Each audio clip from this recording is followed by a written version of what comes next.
Welcome back, everybody, to another episode of the Irish Breakdown Podcast brought to you by FanDuel. Happy Wednesday. We are now midway through game week, and today I'm joined by Sean Davis. Brian is getting some work done. He's good. He's just getting a little caught up. It's been a crazy busy week for us over here at Irish Breakdown, which is always a good thing. But then the flip side of that coin is we stay busy and we got a lot of content to put out. Brian's been working on a lot of film breakdowns and some things are moving behind the scenes. So today you get me and my guy, Sean Davis. Today, Sean, we have another good show in store. We're going to start breaking down the Purdue matchup. Yesterday, we talked a lot about what Notre Dame needs to fix and what's at stake for this matchup. Because at the end of the day, Notre Dame in back-to-back seasons is at a spot where they're in a must-win situation against Purdue. Thankfully, this season you get them at home. But the flip side of the coin, this Purdue team is a lot better than the one they faced in West Lafayette last year. So in part one of today's show, we are going to talk about the Notre Dame offense versus Purdue's defense. We're going to talk big picture overview of this matchup, where Notre Dame needs to win, and some areas where the matchup is a little fuzzy and areas that they need to go out and prove. Part two of today's show, we're going to be talking about the Notre Dame defense versus the Purdue offense, and I know that is the key area that a lot of people, myself included, probably Sean as well, are going to be really focused in on Saturday. There's going to be a lot of good talking points when we bring up the Notre Dame defense. We're going to talk about the areas where they match up well, the areas where they have something to prove. And then we are going to do a mailbag at the end of today's show. So make sure as the show goes on, if you want to put in a question, a comment, a concern, put a little, MB for mailbag, or you can put in a little mailbox emoji. That lets us know to set that question aside, and we'll get to that in the second part of today's show. But Sean, Notre Dame versus Purdue, in-state rivalry to get Notre Dame's season back on track. This is going to be a big one on Saturday, man. It's funny because we were talking before the show, and I think this is very similar to last year. I don't think anybody expected the Fighting Irish to be 0-2 at this point in the season. At the most, we thought they would split the first two games, which, pitted Notre Dame against two really good ranked opponents. And most of us probably thought that first game is probably going to be the one on the road, first-time starter. Yeah, it's a chance they could lose that one. Even after that, we came back to South Bend, home game against the Aggies, a team that we went down to Cal Field and defeated last year. And you felt very confident. Even after that loss, hey, clean some things up, get better, improve. You have the bye week to focus on some things. And Notre Dame will be 1-1 going against Purdue. And then from there, the season will continue to ascend on the way to the playoffs. But now we're in very familiar territory, unfortunately, with 2 losses and 0 wins in comparison to the previous year, where they were 1-1 heading into Purdue. And Purdue is still the perfect remedy for all the ailments for Notre Dame. The same way Purdue last year was the perfect team to play to solve the ailments and remedy those things. When we look at the breakdown of this game and what Purdue does well and what they don't do well, and how it compares to how different Notre Dame is offensively and defensively, it's really amazing how Purdue is still the right opponent going into this game for Notre Dame to kind of right the ship and move forward in their season. So we'll see if it happens the same way. I would expect the margin of victory won't be the same, but I do expect Notre Dame to come up with the victory, and we can break it down for everybody why we think so. I couldn't agree more, Sean. It goes back to what we've talked about before on the channel. Look, I am confident that Notre Dame is going to be able to win this game, and it's hard sometimes to take off the fan hat and put on the analyst hat because, you know what, at the end of the day, it's one of those, Sean, that, yes, I do believe Notre Dame can win this game, but you get into the conversation of the how it looks when you win this game. I brought up yesterday, this can't look like Syracuse from 2016, where your offense puts up 50 points, but you give up over 490 yards of offense to a Syracuse team that is just significantly inferior from a talent standpoint. You look at this Purdue team, you get into some of the particulars of this game to get them out of the way real quick. Look, like we talked about yesterday, Saturday at 3:30 p.m. at Notre Dame Stadium. You can watch it on NBC or Peacock if you're not going to the game. And right now, Sean, on FanDuel, the spread right now, Notre Dame is favored by 24.5 points, which is actually 2 points below what they were favored at yesterday, which I think is interesting. The over-under is still set at 54.5. But look, when you look at this matchup, Sean, I don't know what your thoughts are on this, but when you start talking Notre Dame's offense versus Purdue's defense, this is the side of the ball given between the two that I'm the least concerned with. because there's things that we've seen. There's progression that we've seen on this side of the ball, led by a redshirt freshman quarterback from week 1 to week 3, game 1 to game 2, that you would expect. But this is a unit that has to continue improving moving forward, because right now Mike Denbrock and company have to prepare like they will have to put up an asinine amount of points each week until the defense finds their footing. And that's the situation that they find themselves in, Sean. But I wanted to get your thoughts on that too. Is this a side of the ball that you have lesser concerns about than the defensive side? Yeah, I do have less concerns because of those progressions, right? There's still a lot to clean up, particularly on the offensive line. I think you and I were discussing how many just run-throughs we've seen in the first 2 games. They've given up a total of 13 tackles for loss in 2 games to Miami and Texas A&M. And you watch film, and all of a sudden, you have empathy for Jeremiah Love. And you wonder, like, man, why is Jeremiah Love struggling and his yards per carry struggling? Well, man, 13 tackles for loss multiple times against Texas A&M. When he gets the ball, a guy is staring him in the face in the backfield. And it's like he's trying to run to the outside and try to break tackles from 4 defenders to try and make something happen. And you can't have that. That, for me, as I was sharing with you, is one of the things I'm going to be watching closely. I'm going to be watching the offensive line and how fundamentally sound they can be as far as recognizing who they need to block, who's in front of them, what their assignment is, and then going out and executing that, and just keep everything moving forward. We don't want any rushes that end with the ball carrier being taken down in the backfield. If we can keep that to a minimum, I'll give them 2. 2 tackles for loss. Anything more than that against this team, and that shows me that we're not getting the progress that we need to see. We know we need to see more push from the offensive line, establishing or reestablishing the line of scrimmage. We want it to be 2 to 3 yards down the field to give your star running backs room to run. They haven't had room to run, and they're still making things happen. Just think how good they can be if you actually give them room to run, and they don't have to make 2 or 3 moves just to get past the line of scrimmage. Jadarian Price, once again, love to see what he's doing. And I told you, I think this is a game, and we'll break down why, where you can see CJ Carr having his first 300-yard game. I really do think the possibility is there in this matchup. So we'll see. We'll see, Trev. Though I'm really focused on the offensive line. And like we said, we've seen progression in every other area. I'm focused on this offensive line and whether or not they can have a dominant performance, and dominant based upon what they've given might not be just an overall dominant performance where they run for 300 yards, 250 yards like we've seen previously with Notre Dame rushing attacks. But if they can get up to 4, 5, if they can get to 4.5 to 5 yards per carry and kind of set the stage for some big plays in the passing game and then limit the tackles for loss, like I said, they're averaging 6.5 per game, tackles for loss. Keep that down to 2 this week and be solid and fundamental. And I think they will have taken a huge step forward offensively. Yeah, I think you bring up some really good points, man. I mean, you go and you talk about, yes, you and I are both in the same boat of this is the side of the football that we're least concerned with, but that doesn't mean that they don't have things to clean up, especially operationally moving forward. We'll get into the offensive line. I agree with that completely, but some of it is just before the ball is even snapped. You know, you got to do a better job of getting play calls in. Can't tell you how many times I've watched CJ Carr burn a timeout, not in a situation where they're trying to preserve time because there's miscommunications with the play call. Sometimes simplifying is the better option. You can't have any mishaps on errant snaps. I understand, it was addressed and, CJ Carr got emotional around not being able to get the play in. So he claps out of frustration.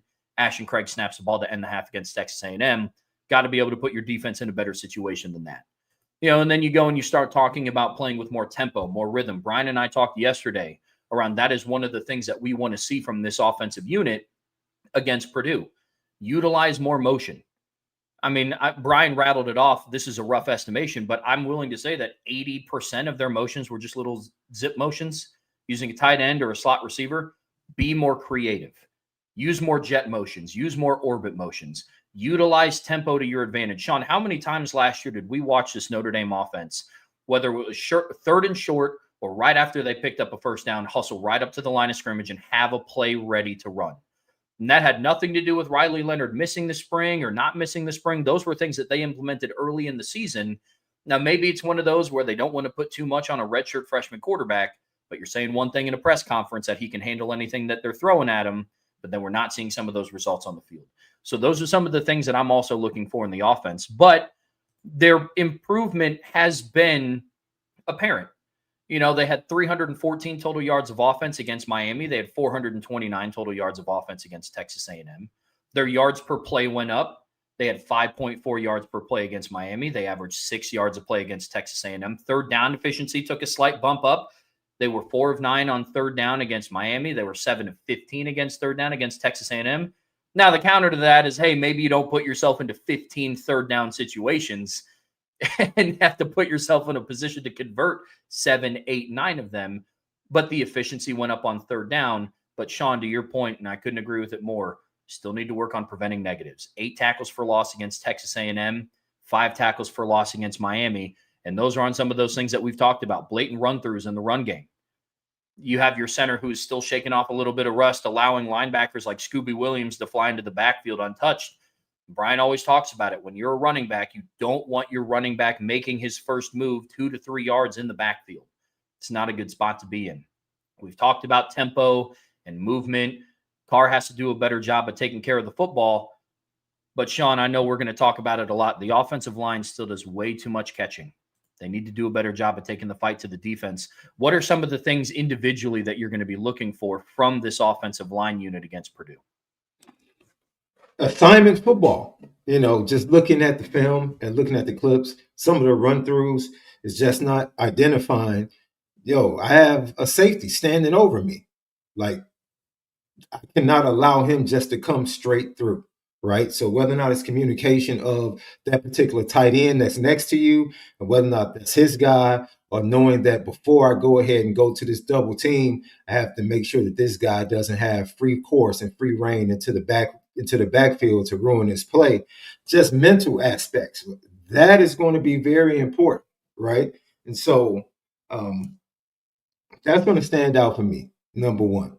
Staying on block. We saw several times that if an offensive lineman stays on the block, it probably would have led to an even bigger play than they were able to get in the run game. So that's something for us, like move your legs, stay on your block until you hear the whistle. Something we hear all the time, especially if you played football, you heard that. You hear that in basketball, play to the whistle. Don't stop. So you want to see that type of effort from your offensive line. Like you said, you see progression, but you still see room to grow. And it's all about effort, want to, miss assignments on plays, not just from the offensive lineman, when you include the tight end and the wide receivers. We watch on film. If this guy makes this block, Jeremiah Love or Jadarian Price, they're to the house or they're making a large gain. So you have to be focused play to play. This is what Marcus Freeman talks about. You have to be able to go from play to play and continue to use your execution or your process to make sure that you execute the plays at a high level on a consistent basis. That's what I want to see from this offensive line. I just want to see consistency. I don't think they're going to be at a elite level right now as far as just going out and just dominating teams, because I just don't see the physicality. And that's something we could talk about as this entire team. I just don't see the physicality. I don't see them delivering the blow. I don't see them striking first. I see them taking the strike and trying to hold up in the trenches on both sides of the ball. And that's troubling. For me, that's one thing. I want to see physicality from this offensive line this week. And like you said, on the interior, Purdue does have some bigger guys on the interior, but they're going to play that 4-2-5. They're going to be in nickel. They have Miles Slusher, who was at Colorado. He's the type of guy. He patrols the middle of the field. He likes to get involved in the run game and making tackles close to the line of scrimmage. So you're going to have to, make sure you know where he is at all times. But other than that, just come out, play physical, sound, fundamental football, reestablish the line of scrimmage, allow your running backs to have room, and then go average 4 or 5 yards per rush. That's a good start. If you can do that, now you're doing exactly what you're asked to do. I don't know, honestly. For the first time, it's been the first time, for the first time in a long time. Let me think about this, Trev. This is the first time in a while Notre Dame has not had a first round projection on the offensive line. We think Kirby Lambert can be that, but he hasn't done enough to garner that projection from the scouts and from those that look at, college players projecting them to the NFL draft. He doesn't have enough right. But if you go Emil Wagner, no. Anthony Knapp, nah. Billy Shroud, no. Ashton Craig, no. We're used to Notre Dame having at least one guy on that offensive line. Like, okay, that dude's going to go first round, if not first round, second round. He's going to be a top 50 to 60 pick in the NFL draft. And so it's been a while since Notre Dame hasn't had that guy. And sometimes you need to take a step back. I had to take a step back when it was mentioned to me and say, okay, yeah, you're right. Like, they have some good players on the offensive line, but this is one of those offensive line units in Notre Dame that doesn't have one or two really elite, physically gifted players. Kirby Lambert could become that guy. Charles Jagasaw probably would have been that guy if he had not been injured. But as it currently sits, it is what it is. So I'm not lowering the bar for my expectations for this offensive line because you're still a Notre Dame offensive line. Like, go out, dominate, be physical. But just from a talent standpoint, when you look at it objectively, you say to yourself, okay, maybe they don't have as high of a ceiling as other offensive line units, but you can definitely equal to what Notre Dame was able to do the second half of the year last year. I think that's the frustrating part for me, Sean, because when I look at this, I rank Notre Dame in my top 5 preseason offensive lines coming into the season, and that was after Charles Jagasaw was hurt. The concerning thing for me is when I look at this unit, it's the regression in their, I guess you'd call it, technical aptitude. You have guys like redshirt junior captain right tackle Emil Wagner regressing in his technical prowess as an offensive lineman. Look, the issues with Kirby Lambert and Sullivan Absher when they rotate in, I know Kirby took, I think, almost, if not all of the snaps at right guard against Texas A&M. You're just going to have mistakes there because it's a redshirt freshman. All the talent in the world, I'm with you completely. I think Charles Jagasaw could have been one of those guys if he was able to stay healthy. Unfortunately, that situation is what it is, and hopefully he's able to come back soon and slot in somewhere along the offensive line. But with that being said, when I evaluated this offensive line in the offseason, left to right, Anthony Knapp, Billy Shroud, Ashton Craig, one of Sullivan Absher, Kirby Lambert, and then Emil Wagner, I still thought that they were going to be a top 5 offensive line in college football. The fact of the matter is they're not playing like a top 30 offensive line in college football. There is improvement from Miami to Texas A&M. I'm going to be very curious to see, and we're going to see this on Saturday, how much of that was organic progression, because Texas A&M, as good of a football player as Cassius Howell is, and DJ Hicks and Tyler Onyedem, they're not, they're not Justin Scott. They're not Reuben Bain. So I wonder how much of that played a factor into it as well. But when I look at this offensive line unit, one of the things that I need to see is their ability to play technically sound, stay engaged with blockers. They do way too much catching. It's really hard for your offensive linemen to move up to the second level and get a body on a body with a linebacker, whether that's a safety flying downhill into the alley, if you're catching and you're not able to plant and drive whatever defensive lineman that you're coming across. Because here, I'll pull up some numbers here for you, Sean. When you look at what Purdue does on defense, they rank out of the top 60 in the country in rushing yards allowed. That goes back to what USC did to them. USC last weekend rushed for 178 yards, averaged 6.8 yards per play. And around, I want to say, gosh, what did they average per rush? They averaged Wayman Jordan, their starting running back, 4.3 yards per carry. Eli Sanders had 75 rushing yards on 10 carries. This is a team that you can run the football against, and that's something that you pointed out to me before the show started.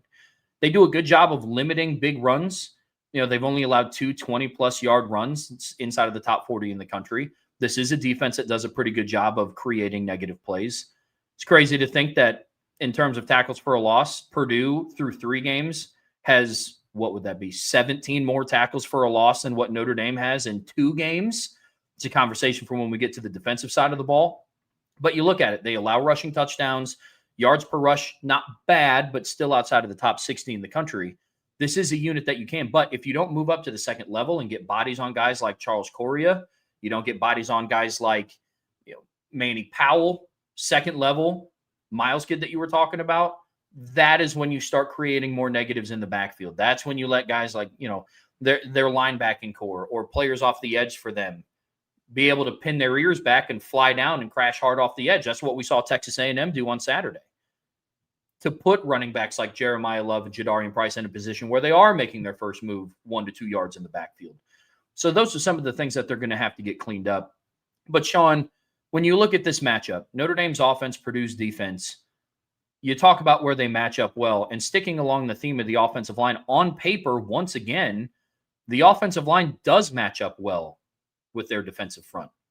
You look at what Purdue does and what they've allowed. We've gone through the numbers. They give up 5.3 yards per play.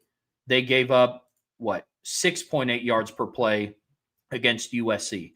This is a defensive front, linebackers included, that Notre Dame's offensive line should be able to move the ball against. But when you look at everything all-encompassing, like I said, on paper, that's what it should be. But then you look at the film. You look at the box scores from previous weeks. Notre Dame's an offense right now that averaged 3.5 yards per carry against Texas A&M. Something's got to give, and the offensive line is going to have to do a better job.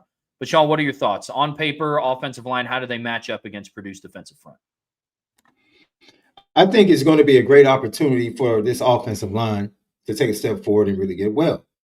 Very interested in seeing how Mike Denbrock deploys this run game. I think last week the inside zone was successful. I love what he was doing with the tight end inserts in the run game.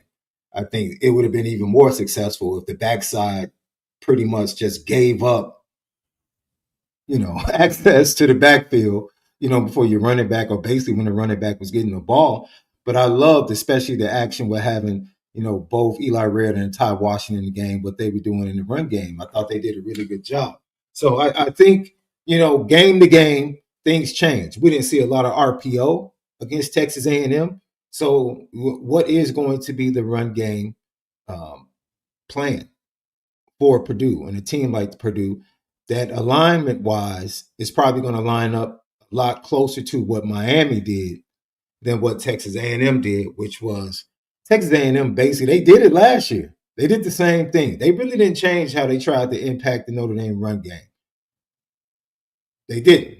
They used their safety coming down to the box late, and the safety's whole objective was to set the edge, force these running backs to run inside of our D-line and our safeties. That's it. Do not let them outside. That was the game plan. Of course, when Notre Dame's running backs were able to get outside, you saw the big chunk plays. So, assignment football, knowing what you're going to do and staying a body on a body, getting pushed, keep your legs going, play to the whistle. We're just talking about the trenches is so much about attitude and energy, man, and effort and technique. That's it. It doesn't matter if you're the better player based upon recruiting or stars. Man, we're right here, man upon man. Let's get it.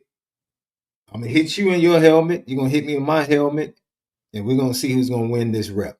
And Notre Dame has to want to win the rep more than Purdue. This is going to be, I want to see what their will is as an offensive line in this game, right? Because they have big guys on the interior. Let's handle these guys. Let's get them going side to side. Get them playing football. Don't allow them access into the backfield. And then just let your running backs go to work. Let your running backs go to work. This offensive line, Trev, doesn't have to be special. They don't have to be special. And that is something we've seen Notre Dame offensive lines have to do because there wasn't outside talent at the skill positions, right? You had maybe good running backs, but you didn't have two elite running backs. And then you didn't have a really good pass. Well, Notre Dame always has a good tight end. So that goes without saying. And then the quarterback they have, you see what he can do in the passing game, even when he's at the genesis of his path. And Notre Dame, he's just at the start of this thing. And you're impressed by what he can do in the passing game.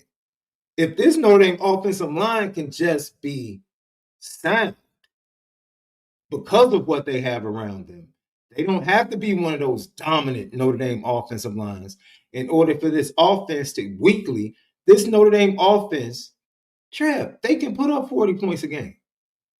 Especially looking at the rest of the schedule and looking at the defenses they have to face, legitimately, this offensive line at the end of the year could walk away and say, hey, we might not have been Blake Fisher and Joe Alt.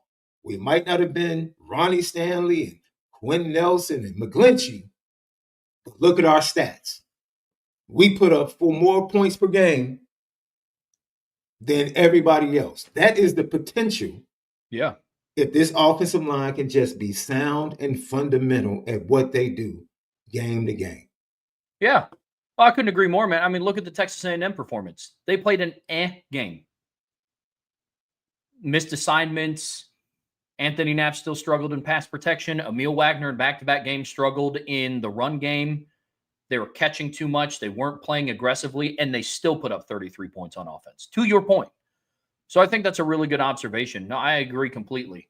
One of the other areas that we do think that this Notre Dame offense matches up well against this Purdue defense, Sean, you brought this up to me before the show started when we were going over prep and, reviewing what, the outline that we got sent over. And the Notre Dame receivers, really the pass catchers in general, and I'm going to include Jeremiah Love in that conversation. They match up really well on paper with this Purdue secondary, Sean. This is a unit that just hasn't really impressed either of us moving forward. And I think some of the numbers reflect that. They ranked 52nd in the country in passing yards allowed, and then playing against USC last week definitely bumped those numbers not in the favor of Purdue. They give up 7.3 yards per attempt. That's 89th in the country. They give up 12.2 yards per completion. That's 87th in the country. They have yet to generate an interception. Matter of fact, when I was going through and I was doing the opponent overview, I had to go back to 2024 and look at their transfer portal numbers for who's generated an interception in Purdue secondary. And their leading guy has 1 from a season ago. So this isn't a team that's great at creating away takeaways. They've given up 4 completions of over 30 yards this year. That's 74th in the country. They do a decent job of getting after the quarterback, I will say. They've had 9 sacks on the season for 52 yards. That ranks inside of the top 20 in the country. Then again, quarterback rating, 67th in the country. You go and you look at what USC was able to do against them. Jacoby Lane had 3 receptions for 115 yards. Lake McCree, their tight end, had 3 receptions for 67 yards. Mekhi Lemon had 5 receptions for 63 yards. So this is going to be a game where Notre Dame will have to take advantage of their advantage on the perimeter, Sean. But this has been a group that has not been overly impressive to you either. You point out those 9 sacks. This is something that's really misleading. Only 2.5 of those sacks come from the defensive line. The other 6.5 come from their linebackers, which is the strength of their defense, right? And then Barry Odom brought over both of his linebackers from UNLV. Talk about Charles Correa and Monty Powell. Those 2 guys, fast, aggressive, and their defense is created to allow them to make plays. Like, let's mush everything up and let them run sideline to sideline and make plays. And then they're really good at coming on the blitz and getting to the quarterback. Obviously, the evidence of having 6.5 sacks from the linebacking core in their 3 games. So that is something, that linebacker matchup is something that you could possibly take advantage of, especially catching them possibly in a blitz, with a little quick pass out to the flat, allowing Jeremiah Jadarian to get into space and make a big play, or just, solo.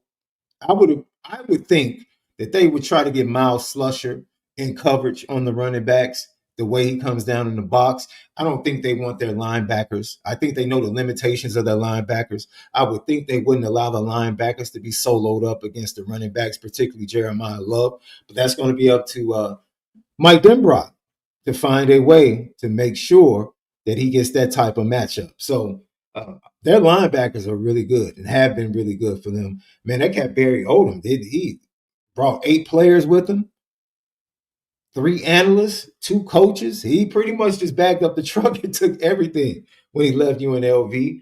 And it was funny. He was on the sideline facing his quarterback. That was once at UNLV and Jaden Mayaba when he was facing USC last week. But they're much more physical defensively, right? You can just think about the running play. Notre Dame was trying to run the clock out, go into the half, and Jadarian takes it, 73 yards to the house? Just pretty much untouched, and they're trying to run the clock out. I don't think things like that will happen with this Barry Odom defense, right? And this defense actually is really good in third downs as well. They're right around 30.77% at third down.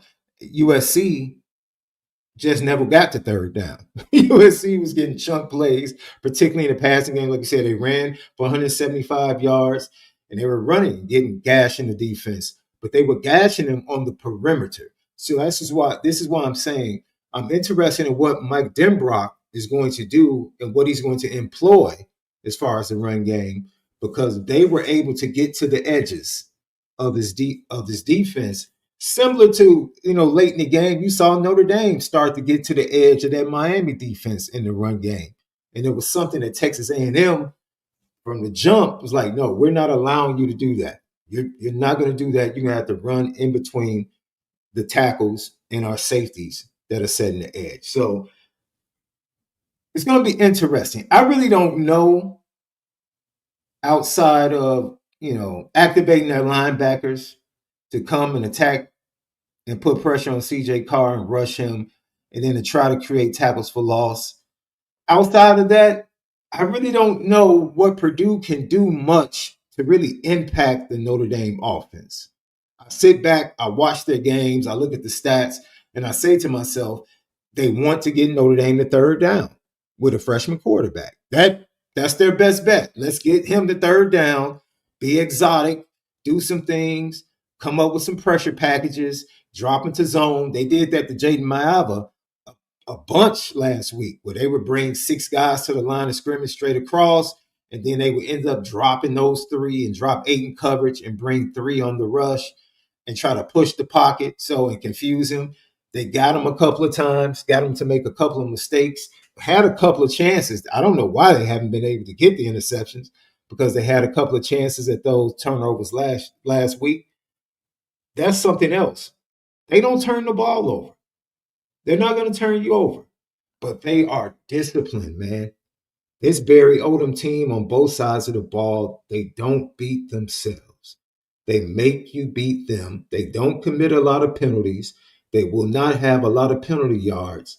So that's what keeps them in games. They committed turnovers last week. They really kept them. They committed 2 turnovers going in for scores. There could have been 14 points and had that game much closer than it was. So with all that being said, Notre Dame is going to have an opportunity to just show that they've gotten their act together from an assignment fundamental standpoint offensively. Because if they play sound fundamental football, don't turn it over like you said, Trev, don't commit penalties, and are assignment sound, the talent will take over.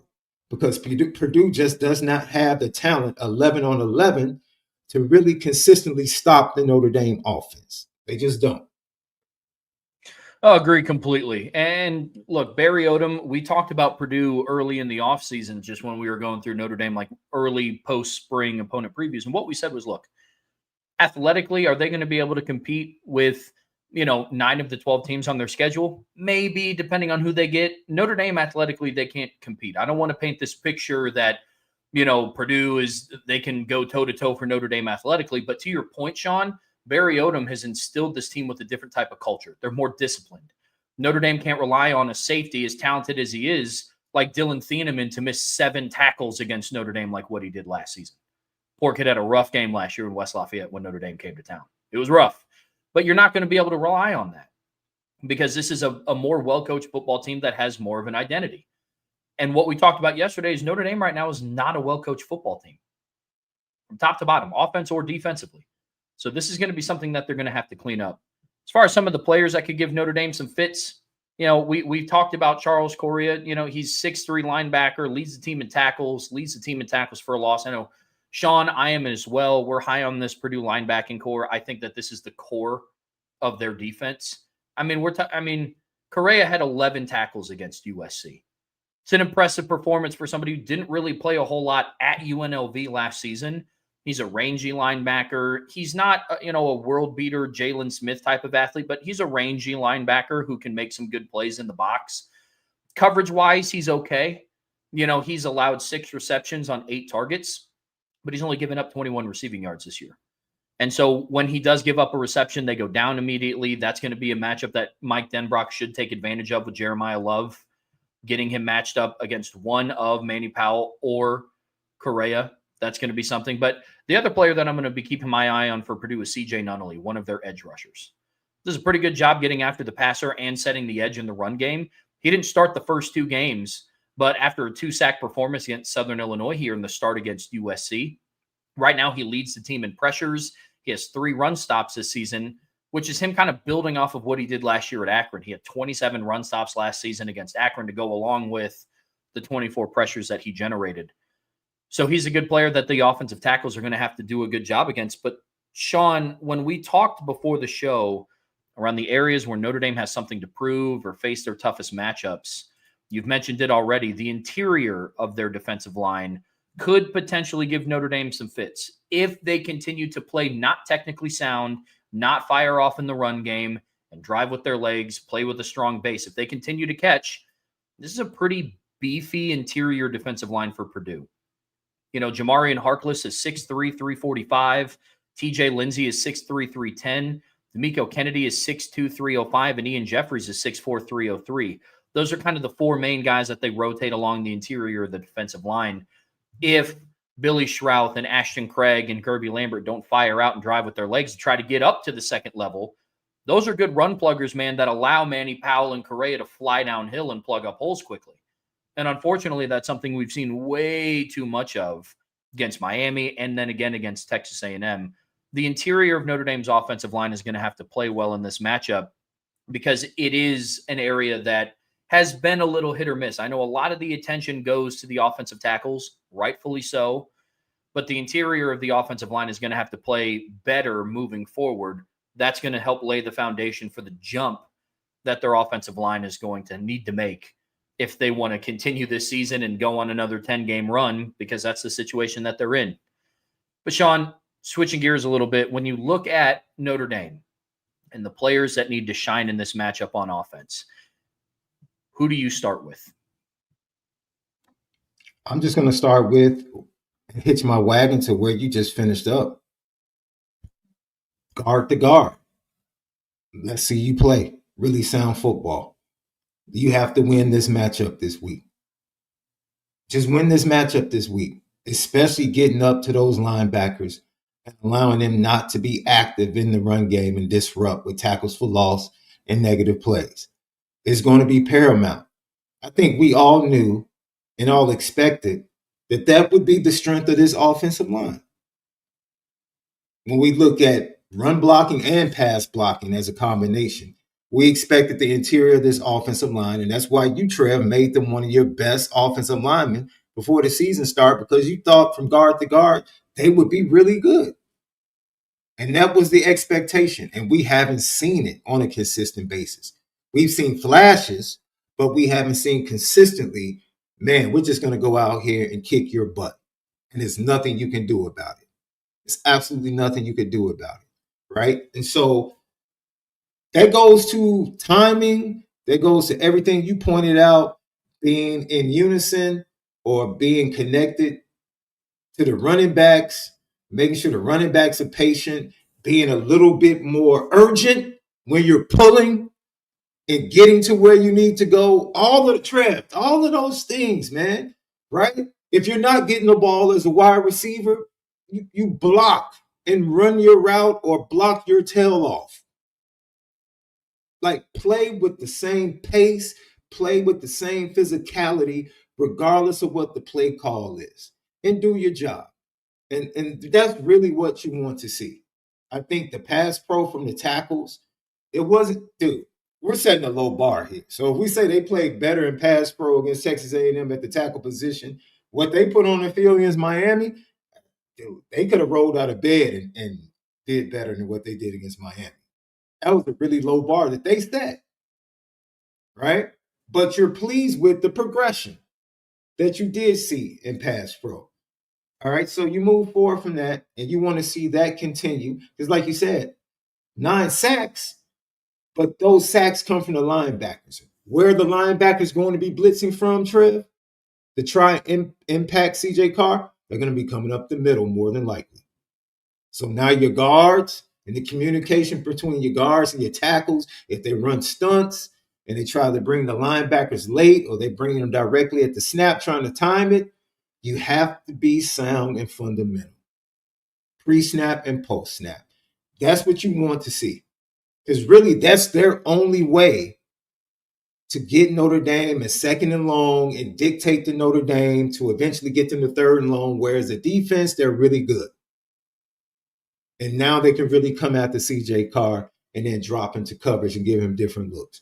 So for me, that's what it comes down to. Handling their strength, which is going to be their linebackers, allowing their linebackers to roam, which is what they want them to do, and just wreak havoc in the run game and the pass game.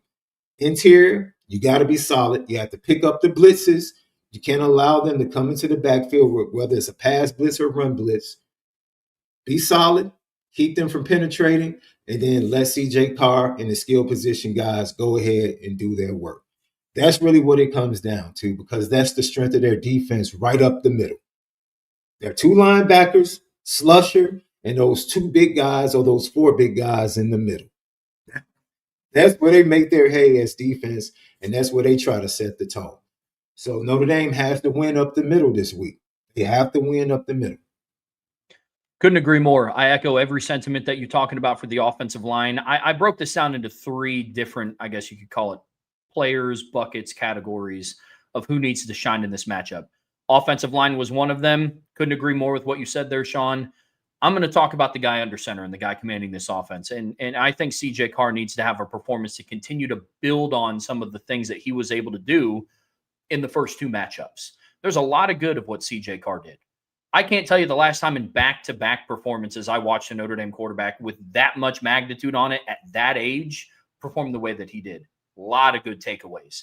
And you hear it echoed in, various players' press conferences. Offensive guys are talking about it. Coaches are talking about it. Defensive players are talking about the performance of CJ Carr. So he's leaving a strong impression. Doesn't mean that he doesn't have things to clean up. He needs to shine in this game. He needs to take care of the football. He needs to run an efficient offense.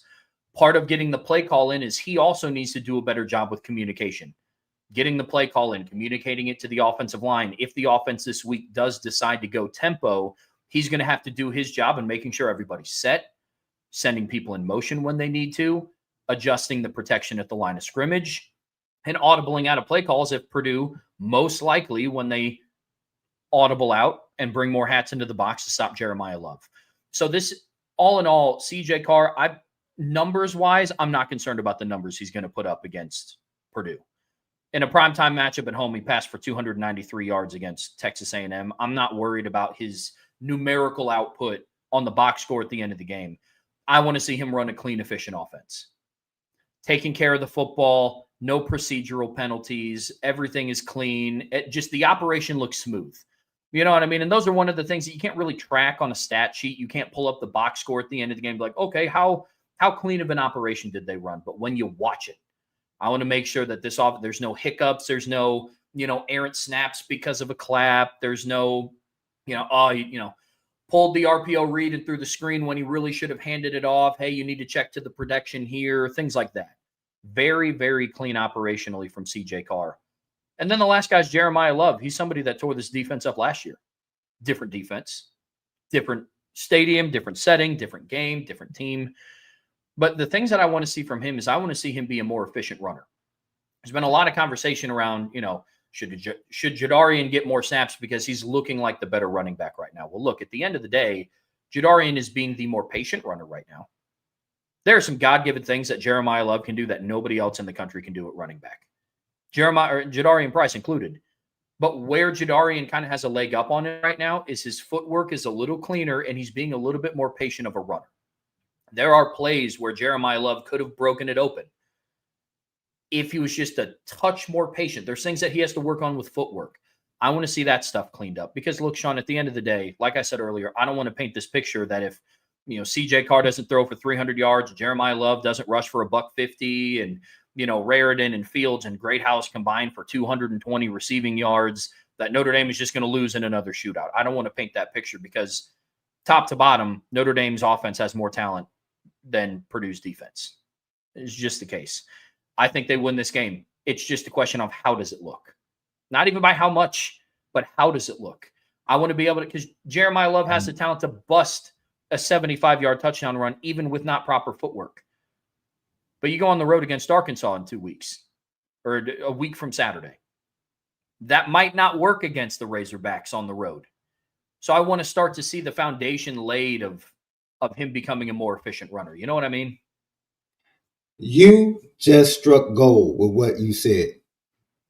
Because I think somebody in the chat earlier said we can't be picky about how we win. Yes, we can.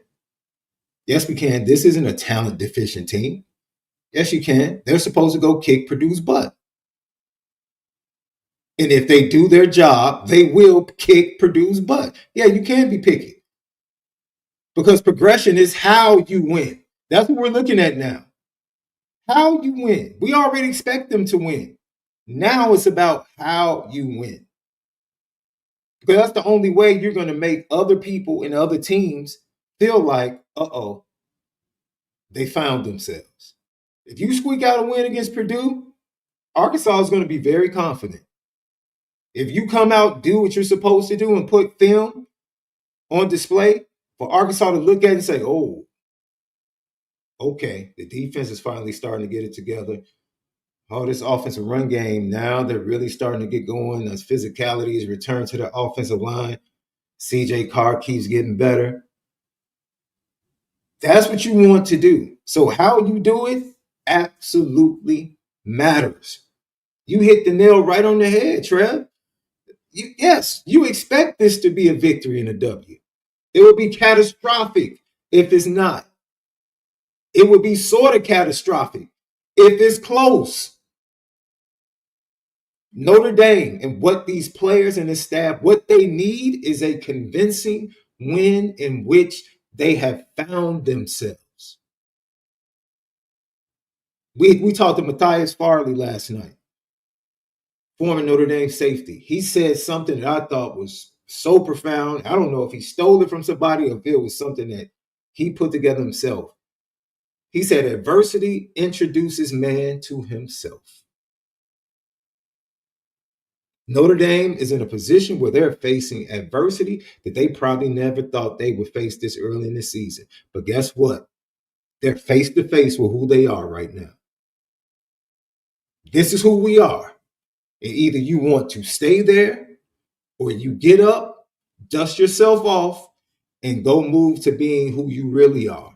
Because as of right now, you're an 0-2 football team that's not well coached and doesn't execute like a good football team. So I don't want to hear about your talent. I don't want to hear about your upside. I don't want to hear about any of that until you can do it, because there is no try, according to Yoda. According to Yoda, there is no try. There is only do. So now that's what we're waiting on. We're waiting on this Notre Dame team to finally do it.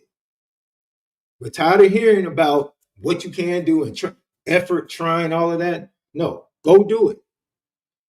Go do it. And I wouldn't want to be Purdue defensively. I wouldn't want to be Purdue offensively. Well, Sean, I can't think of a better way to end segment one than on a Star Wars prophecy. I got nothing that could top that, bro. I got nothing that could top that. So that's going to do it for part one of today's show here, ladies and gentlemen. But don't go anywhere. We are getting ready to talk Notre Dame defense versus Purdue's offense. But before we get there, make sure you hit that like button. Make sure you're subscribed to this channel. Also, make sure you're subscribed to the CFB Nation channel. Little change of plans, but Vince and I are going live tonight for the spread option. I believe it's the 5th edition, 4th week of college football for the spread option. So make sure that you guys tune in. We're going live tonight at 8:15 p.m. Eastern time on the CFP Nation channel. All the more reason to be subscribed to that as well.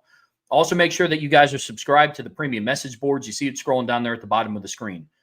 Brian has been cranking out film breakdowns. A lot of the questions that we get daily in these live chats that have been so active this week, I love it.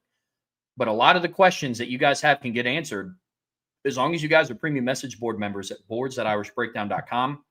Brian's been cranking out some film reviews that I think would be really beneficial for people to tune in and see a lot of the things that we talk about on the show on a day-to-day basis. You can find all that inside of the Champions Lounge at boards.irishbreakdown.com. All right, Sean, in part 2 of today's show here on the Irish Breakdown podcast brought to you by FanDuel, we are going to be talking about Notre Dame's defense versus the Purdue offense. And this is the hot topic of discussion.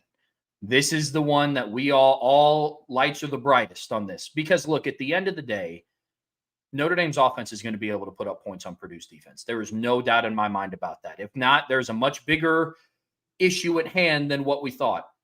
But if the sample size that we've seen in the first 2 games is any inclination of what this offense is capable of, like we said, through sloppy play and meh performance of the offensive line with C.J. Carr still throwing an interception, with you averaging 3.5 yards a carry on offense, you still put up 33 offensive points against Texas A&M's defense at home. I'm very confident in this offense's ability to score. What I'm not confident in, however, is this defense's ability to keep teams out of the end zone. But look, when you look at this matchup big picture, we're going to see if Notre Dame has made any real changes or if they're going to keep doing what they're doing. This is a side of ball that I'm going to be focused on the most. And Sean, I'm willing to bet that you're in the same boat here. There's so much that we need to see.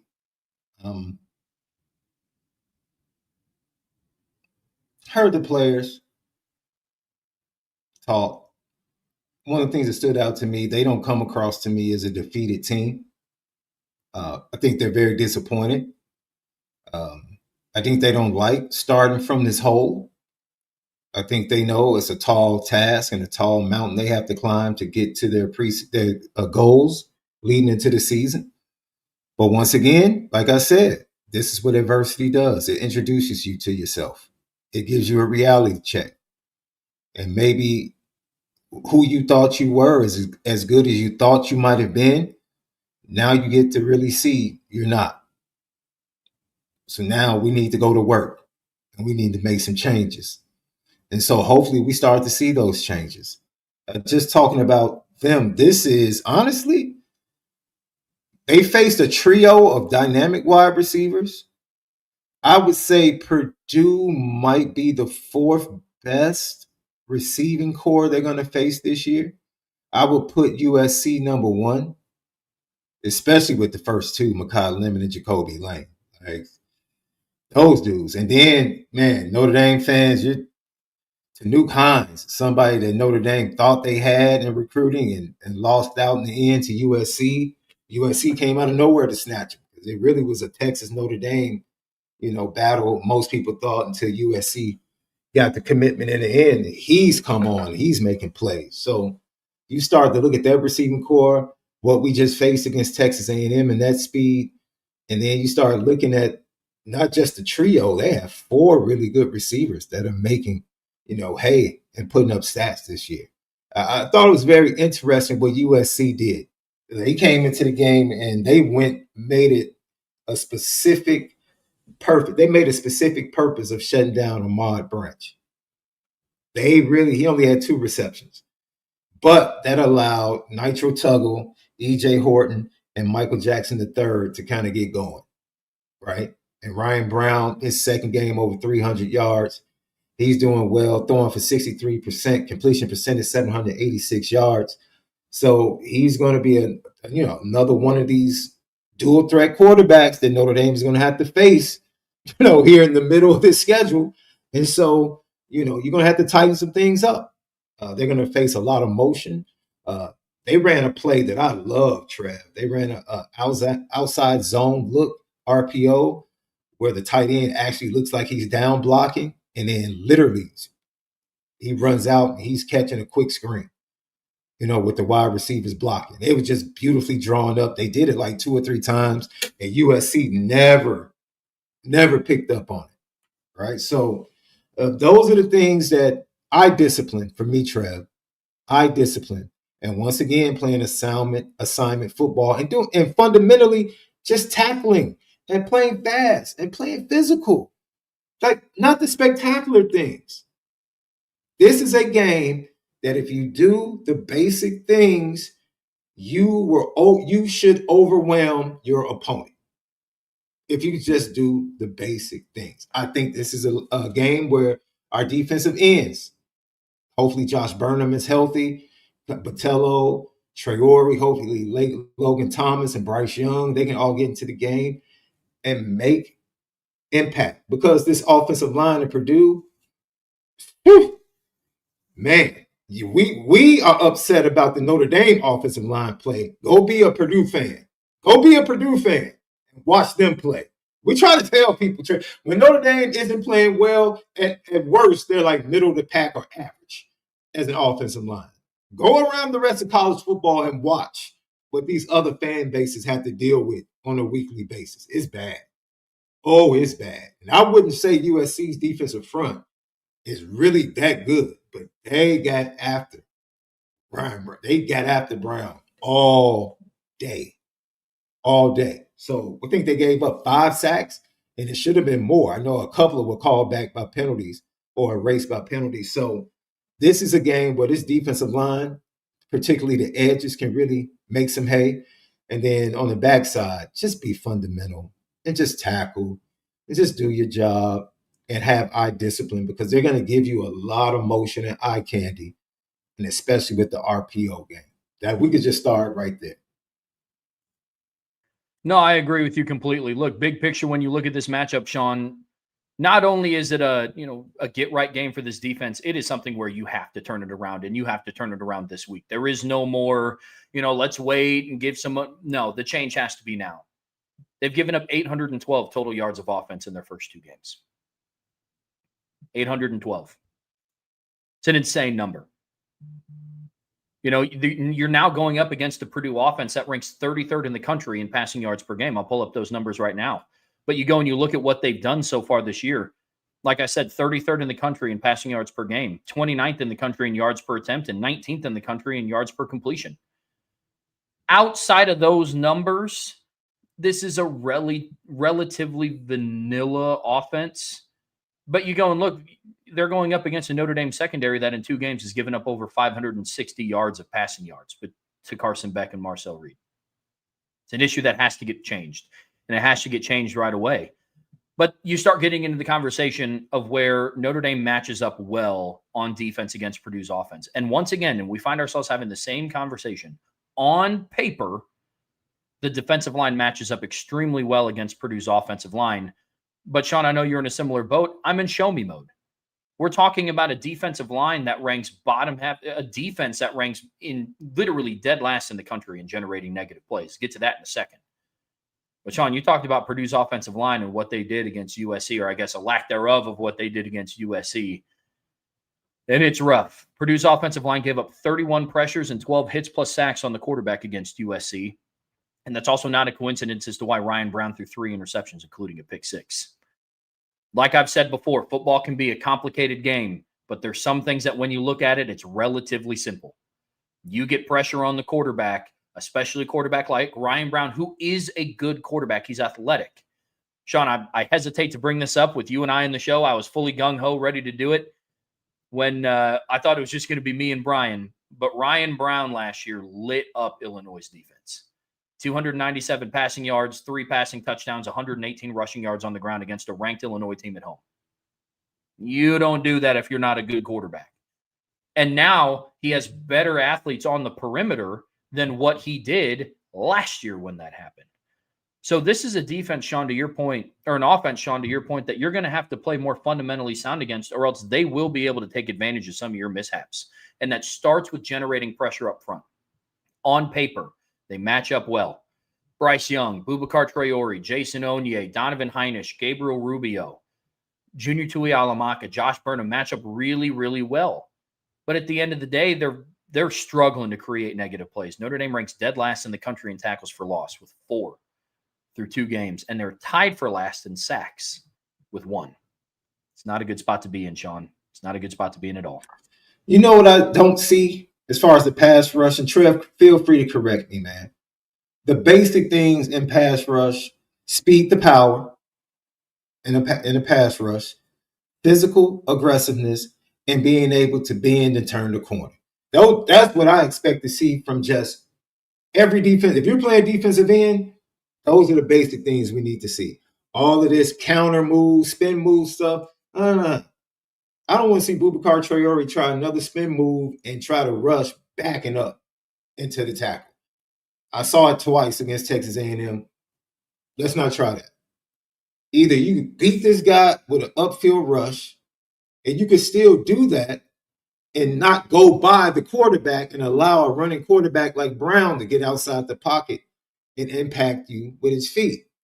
You can still be aggressive with your speed and bend when you get to him and come at a 90-degree angle. You can play with speed that way. Or play with speed, get the offensive lineman on his heels, and turn that speed into power and push him back and close the pocket and force him to move or dart outside. Then play with physical, just play physical and fast, man. That's it. Don't try to get too tricky. All the counter stuff. I just really want to see this defensive line come out with both defensive ends playing fast and physical. That's it. Because, like you said, the offensive line is, man, if you want to get some stats as a defensive line, play Purdue. If you want to run your stats up, play Purdue. I'm here to tell you, man, this offensive line is not good. They're just not. They're just not. So there will be no excuse for Notre Dame not to at least have double-digit pressures in this game, Trev. Notre Dame should have double-digit pressures in this game. They really should. And I'll go a step further. If I see, you talked about Nitro Tuggle, if Notre Dame continues to play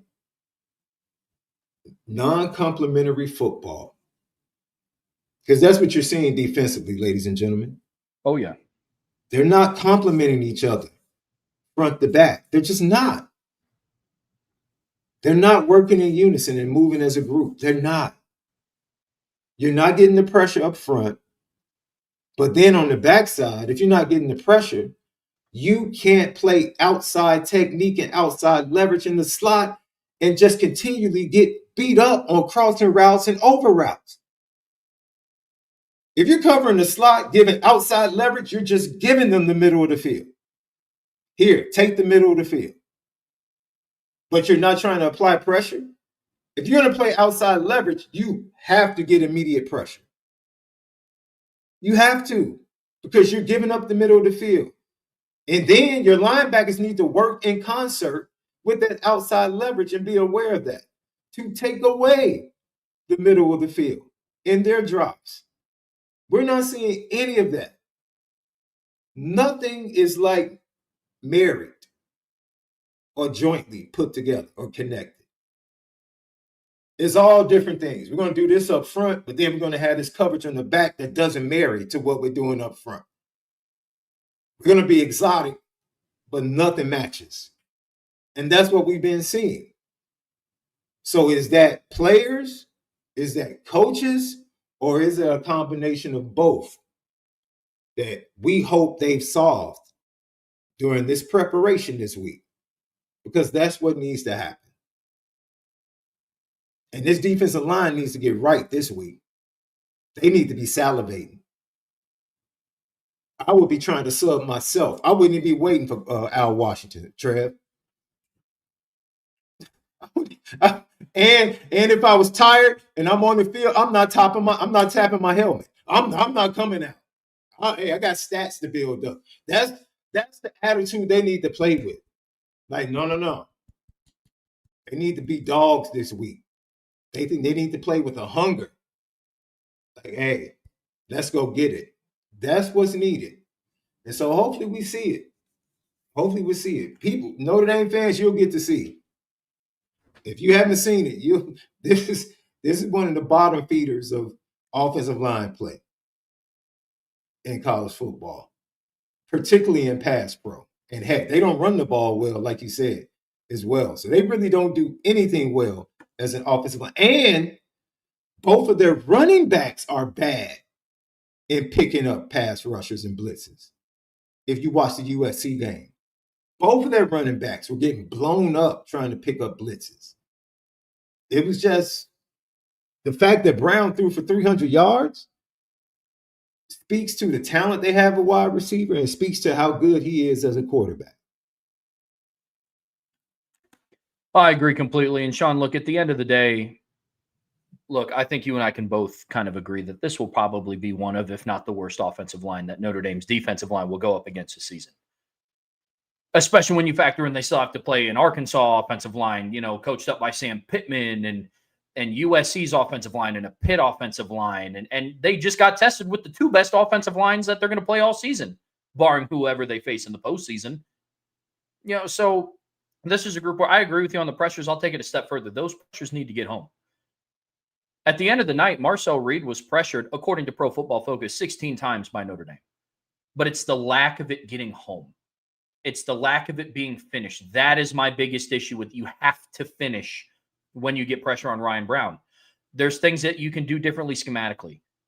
I'm going to rip my hair out one individual strand at a time if I watch the game plan be asking Boubacar to not play aggressive, to not fly downhill, and just contain the outside edge on pass plays. I'll lose my mind. Because you can't have your healthiest and best pass rusher on the team right now, especially if you're not going to play Logan Thomas a single snap on defense, to just play outside contain. It's not going to happen.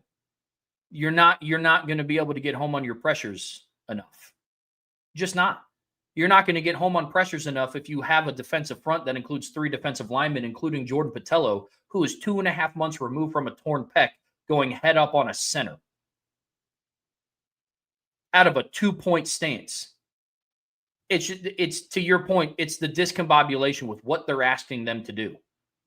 Sometimes the best things that you can do is simplify it for yourself. Talked about Jason Onye being unblockable in camp. Well, let him loose.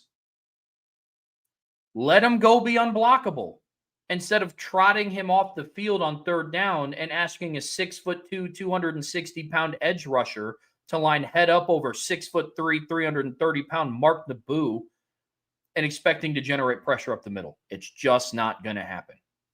Simplify what you're asking to do up front, mirror the coverage on the back end, and make sure that you're playing as a cohesive unit. But like we said, on paper, this is a matchup that Notre Dame has to win. Has to win. Because, Sean, it's one of those where if you can't win and get home against Purdue's offensive line, I will have zero confidence moving forward that they're going to get home against Boise State, Arkansas, USC, NC State, Boston College, Purdue. It's another receiving core. You give Dylan Lonergan time with that receiving core, they're going to pick you apart. Absolutely pick you apart. It wasn't the offense's fault that they lost to Michigan State and East Lansing. Just wasn't. But another area that on paper, Sean, that this group matches up well with Purdue, I think their linebackers, barring the defensive line playing assignment correct football, I think the linebackers are going to have a good day shutting down Devin Mockabee, their running back. Here's a crazy thing that you and I were talking about before the show. I didn't have it on my bingo card this year for the Notre Dame run defense to kind of be the one kind of shining light on this year's defense. We'll get to the secondary when we talk about areas of something that this defense needs to prove. But the run defense this year for Notre Dame hasn't been the weak point. It hasn't been. And I think when you go up against this type of offensive line that struggles moving up to the second level, the same way that Purdue's offensive line does, and you go up against a running back in Devin Mockabee, he's fine. He doesn't suck. He's not a bum. He's one of the, I think he's like the 5th leading rusher in like Purdue's history or something right now, but I think it's just because he's been there for quite some time. and he was kind of like one of their only sources of offense last year outside of when they played Ryan Brown. But Devin Mockabee's fine. He's a good, decent running back. But Notre Dame's linebacking core should have a good day against him. Sean, what do you think?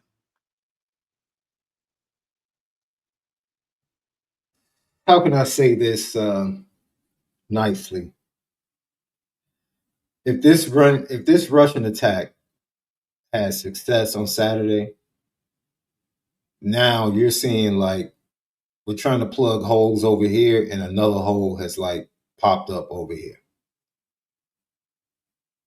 So, like we said earlier, how you do it matters. How you win this game matters. This linebacking core needs to be dominant, particularly in the run game, and they need to be a great assistance in the passing game. We saw multiple times on 2 occasions. I think one of the craziest plays for me that gave me promise was the almost interception by Bronte Johnson. But first of all, the anticipation, which is a gift, the instincts that he has, first of all, from where he started, to even see it and then have the speed to get there and almost make the play, but it was matched and married to Drake Bowen playing great underneath coverage to force the throw that led to the almost turnover. And that's what I was talking about. You have to be married from front to back with what you do. Defensive line, linebackers doing their job in pass coverage, and then letting your playmakers, which they have one, let them go, let them rock. You have a dude. You have your next X, your next Cal Hamilton. Let him rock. Let him learn. And he's going to be of great need, especially with the first half suspension of a Don Shula. This is what we have to do. This is what we have to do. You have to be married all the way from front to back defensively. And then your linebackers have to go and dominate and then aid and assist, taking away the middle of the field. And in those curl routes, those curl areas and other areas in zone coverage when you are playing zone.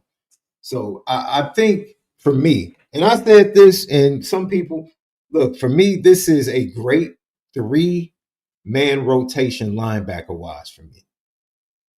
Drake, KBA, and Jay Nosberry right now. And yeah, man, you're moving on from 3. Hey, man, look, those are your 3 best linebackers. Those are your 3 best. So put them on the field. Put them on the field and let them do what they do. And whatever combination you want to put them side by side, put them out there and let them go. I wouldn't be mad. This is my honest opinion. I wouldn't be mad if 3 move to pass rush full time right now, or a little bit more to add some speed off the edge. I wouldn't, because he just doesn't make an impact or enough of an impact for me at the position right now. So yeah, I'm rocking with that trio at linebacker, and maybe you start seeing a Madden Faramo or a Preston Zenter or some other guys, get a shot. I don't think you're far off there, Sean. Where I think KVA would be utilized the best is, look, he's your 3rd highest graded pass coverage player on defense. 3rd. He's a backup linebacker. Now, argument could be made whether he should continually be a backup or not. I'm on the same boat as you. But it's a situation where, if you're not able to generate pressure with your front 4, then you have to ask KVA to come off the edge. And right now he's tied for 3rd on the team in total pressures generated. Mind you, it's 3.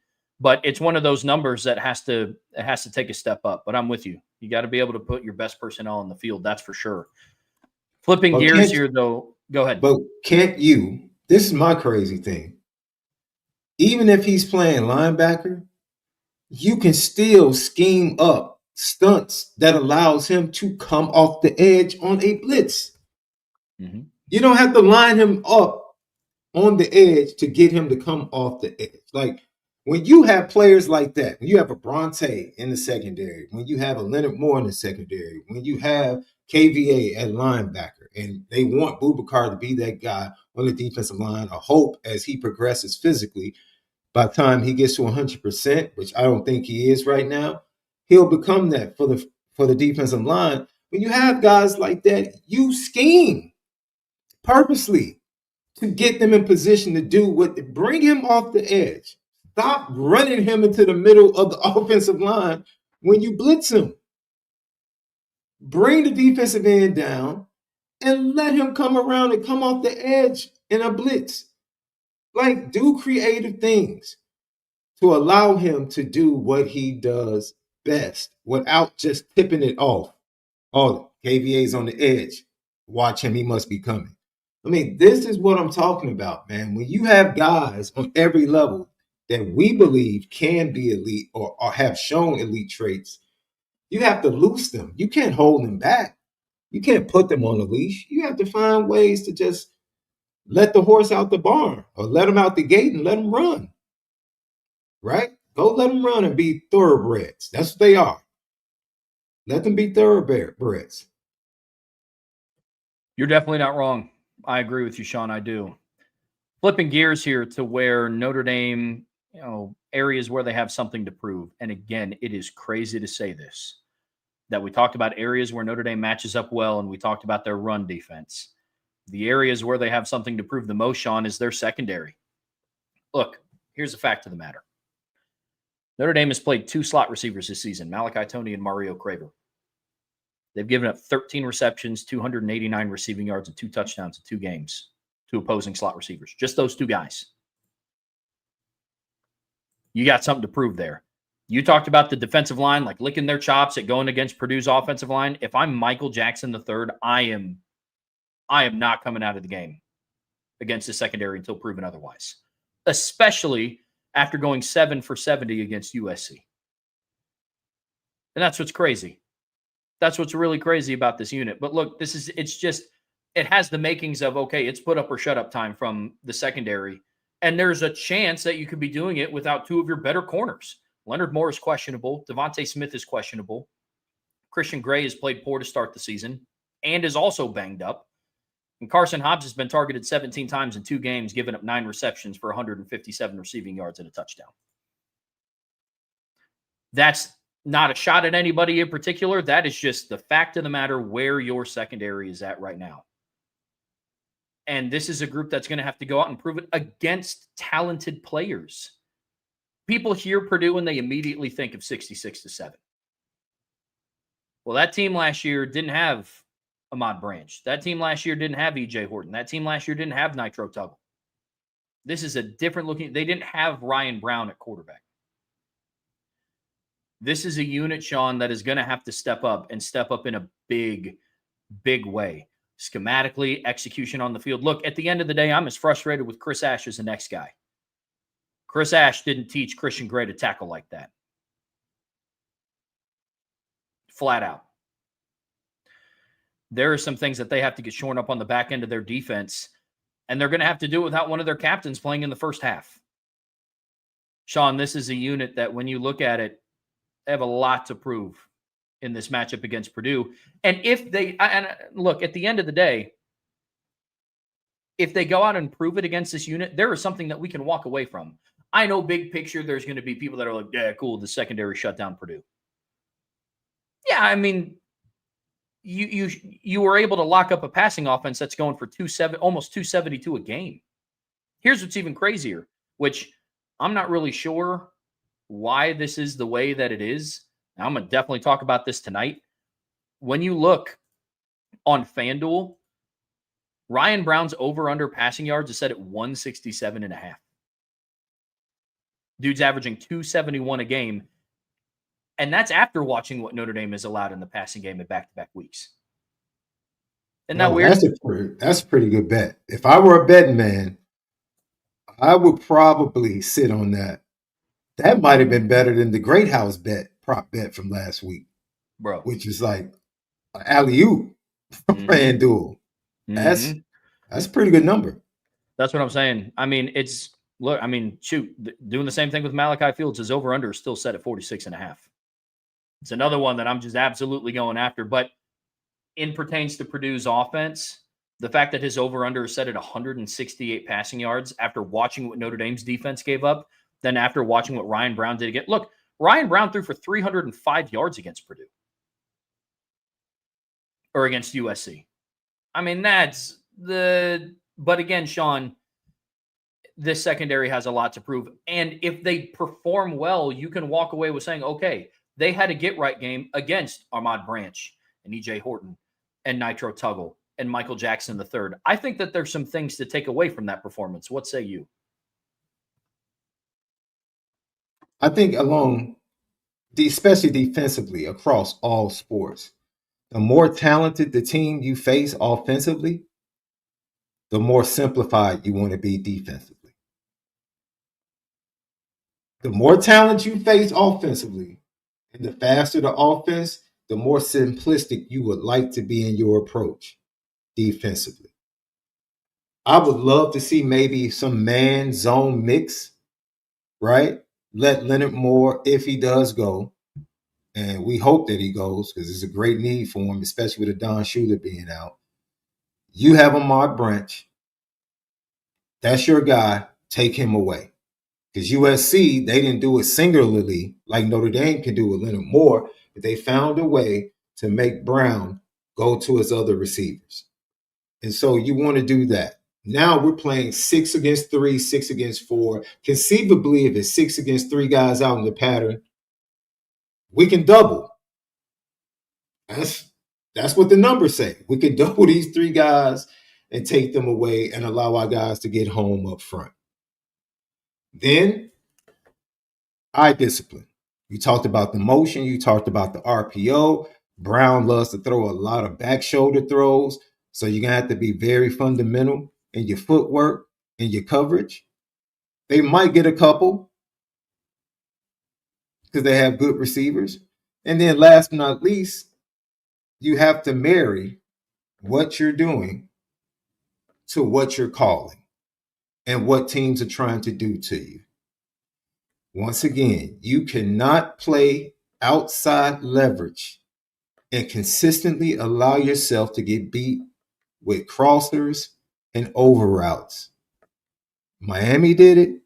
Texas A&M did it. Wake up. Wake up.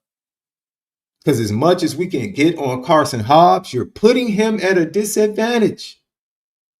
You're allowing free release and movement and putting him in a trail position from the snap.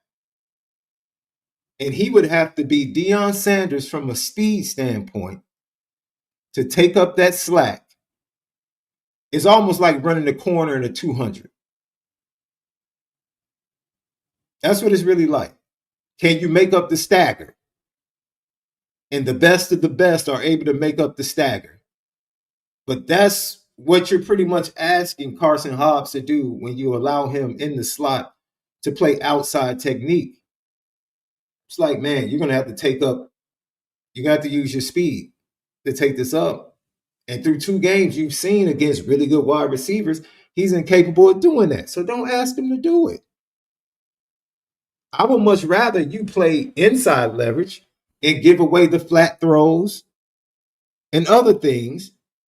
And now you can converge and tackle and keep teams to 4, 5, 6, 7 yard gains. If that's what you want to do. But you have to play to your strengths. So man-zone mix, I'd like to see definitely some zone thrown in, maybe some quarters, which will give you a man look, right? So you can marry the man to quarters, right? Because you can come out in quarters and it looks man pre-snap, but post-snap, you're doing whatever you're doing. And then we know Notre Dame, when they like to apply pressure, they like to play robber. They like to drop that guy. It'd probably be Bronte down into the middle of the field as a robber, to go ahead, read the eyes of the quarterback and create turnovers. Keep it simple. Like that, those are 3 coverages right there. We're playing man, quarters, and cover 1. That's what we're doing this week. Go get the quarterback Shut down the running game, linebackers. Eye discipline and tackle. It's real. We're going to play really simplistic football defensively this week. That's it. We're not about to get exotic. This is what the front is doing. This is what the no. This is what we're playing. We're all together. Everybody knows. The only difference might be the defensive call for the stunt and what they might be doing up front. Other than that, keep it very simple. Allow your athletes to be athletes and do your job. Trust your eyes and trust your feet. Trust your eyes, trust your feet. This defense just needs to play more aggressive. Sean, before we move on to the Purdue players to watch out for and the Notre Dame players that need to shine in this matchup, you brought up a really good point about the overall coverage structure and what they need to do. And I think that's a testament that speaks to the rest of this defense, and it needs to be more aggressive. You talk about, marrying your pass rush to your coverage structure.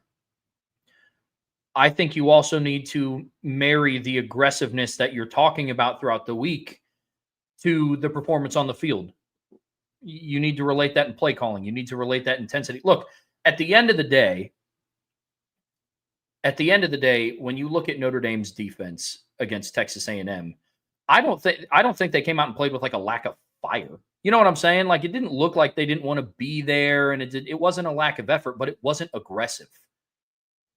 And I think it's because they're being asked to not be aggressive. You look at the safety play, the play of the safety room. It's just not aggressive and not what we're used to seeing. You look at the play calls. Look, man, something has to get figured out. If it's 3rd and 6 and I see the DBs dropping to a depth of 8 yards again, I'm going to lose my mind. You ask one of the best, if not the best cover corner in the country to play zone for 75% of the snaps that he's in, and then Mark Zachary, a true freshman coming in cold off the bench, the first play that you call is man. There's got to be some sort. We talk about continuity in players' performance on the field, and continuity in tackling and fundamentals and bringing your feet with you and drive with your hips, and I agree with all that. There also has to be some sort of continuity in your play calling. Those are things that you have to put your players in a better position to be successful, because this isn't a talent issue. I watched Bronte Johnson cover 35 yards of space in 3 seconds to go break up a pass on the opposite hash. You have the players. Let them be instinctive. If a slot receiver, if Michael Jackson III is just eating your nickel corner alive, don't wait until the 4th quarter with 2.5 minutes left to press man Leonard Moore on him. Please. It's things like that. Those are the adjustments that I want to see against Purdue, because, look, fact of the matter is, folks, if Notre Dame plays their game and plays aggressive and plays free and plays downhill, Purdue's not winning this football game, and they're not putting up more than 20 points. Do I think it's going to look like 66-7? No. No, I don't. I think some people fail to realize how difficult it is to beat a team by 59 points. Like, that's insane. Another Power 4 program, that's tough to do. But if Notre Dame comes out and plays the style of football that they've been talking about for 2 weeks, then Purdue's going to struggle to put up over 20 points on offense. But you have to find a way to be more consistent with what you're asking your players to do, because there's a clear disconnect and a clear level of uncomfortability with what they're being asked to do right now. Simplify. Let them go be the athletes. Look, we talked about this yesterday on the show, Sean. Brian brought up a really good point. There can't be a check for every little individual thing that the offense does. If you shift from a 3-by-1 to 2-by-2, then yeah, the coverage structure is just organically going to have to change. But that shouldn't result in Drake Bowen having to physically move the interior defensive lineman over and then grabbing the back of the jersey of the defensive end and move him back inside. Then you're barking out orders to number 3 or to number 4 or number 27. If you're Drake Bowen, having to get everybody lined up. Then on the same play, you got Carson Hobbs and Christian Gray arguing of who should cover who. Then you have Adon Schuler telling Tate Johnson or Jalen Stroman who to spread out wide and cover once they shift. You got to simplify it. Clarity equals velocity. And there's a lot of things right now that there's not clarity on, and they're not able to play fast and free. I've seen a lot of people, was this Notre Dame team not as athletic as we thought? No, that's not even close to the issue. Not even close to the issue. And so it's one of those things where they have to simplify what they're doing, have continuity in their play calling, and that's going to lead to better execution. Flat out. Because this is a team where if you don't play fundamentally sound football, Nitro Tuggle and Armand Branch and EJ Horton and Michael Jackson III can put in yeoman's work against the secondary, like we watched Malachi Tony do, like we watched CJ Daniels do, like we watched Casey Concepcion do, and like we watched Mario Craver do. It's going to have to get shorn up. And look, Sean, at the end of the day, those are the players on Purdue's offense that can hurt you. Ryan Brown included. Trev, I guess the key word for today's show defensively is simplify. That's the theme. That's the theme. It really is. Because everything you pointed out, and this is something to consider. This is why I'm baffled even more by decisions that were made leading into this season. You had guys for 2 seasons, 3 seasons that were responsible for the checks, setting the front. Jack Kaiser was setting the front for 2 seasons. So your guys like Drake Bowen and KVA could go play. They didn't have to think about that. They were just out there playing. Xavier Watts was, he was the one. He was the voice. You didn't have 3 or 4 guys in the secondary screaming. No. Xavier was the voice, letting everybody know this is what we're in. This is what we're doing. Get your tail down there. So you lose those 2 voices. That's huge. That's a transition within itself, but that's a transition that you should have known as a coaching staff that your young players were going to have to go through. And it probably wouldn't be smooth to start the season. So what would anyone in that position think? Let me keep things as close to what they know as I can to help them be able to work themselves and being responsible for now not only having to make these calls, but still being able to play fast. But you bring in something that is totally different, and now they're thinking a lot more than they're playing. They were going to have to be thinking more in general because it was a new responsibility, Trev. This was something they had never done. So you want to add and put more on their plate by adding stuff that they're unfamiliar with. It makes you question why? Why when you knew this was going to be the case? So that just goes to what we're talking about with making it simple. Like there are some egos that are going to have to take a back seat if this thing is going to get right. There's some egos that are going to have to take a back seat for the betterment of these young men if things are going to improve. And so hopefully, that's what starts to take place on Saturday at home against Purdue. It's going to have to. And I agree with you completely. Sean, let's tie a bow on this segment and talk about the Notre Dame players that need to shine in this matchup. And I'm going to kick it back over to you and get us started on this. Top of the list for you. Who's got to have a breakout performance against Purdue? Your studs. Boubacar has to be a stud up front. KVA, Drake, they have to be studs at the linebacker position. And Bronte has to be a stud at safety, especially early in the game with a Don Schulau. And Leonard Moore has to be Leonard Moore. That's it. Your studs have to go play, but you have to allow them to be studs. And you have to allow them to play their game. That's it. That's coaches and players coming together, working together to make sure that they're able to do what they should be able to do. Plain and simple. And I agree with you completely. Some of the other players in this, and it falls under the category of what you're talking about, but I'm working front to back here. One of Boubacar Traore or Bryce Young got to get going.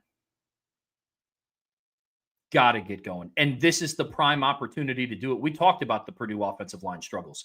31 pressures allowed in a game. In one game. That's crazy. I mean, here, just to put some numbers behind it, Sean, I'll go back through and I'll look at what Notre Dame did in week 1 because we were all really, really, really upset with how the offensive line performed against Miami, right? I think that's fair. You go and you look at the amount of pressures they gave up. Gave up 11.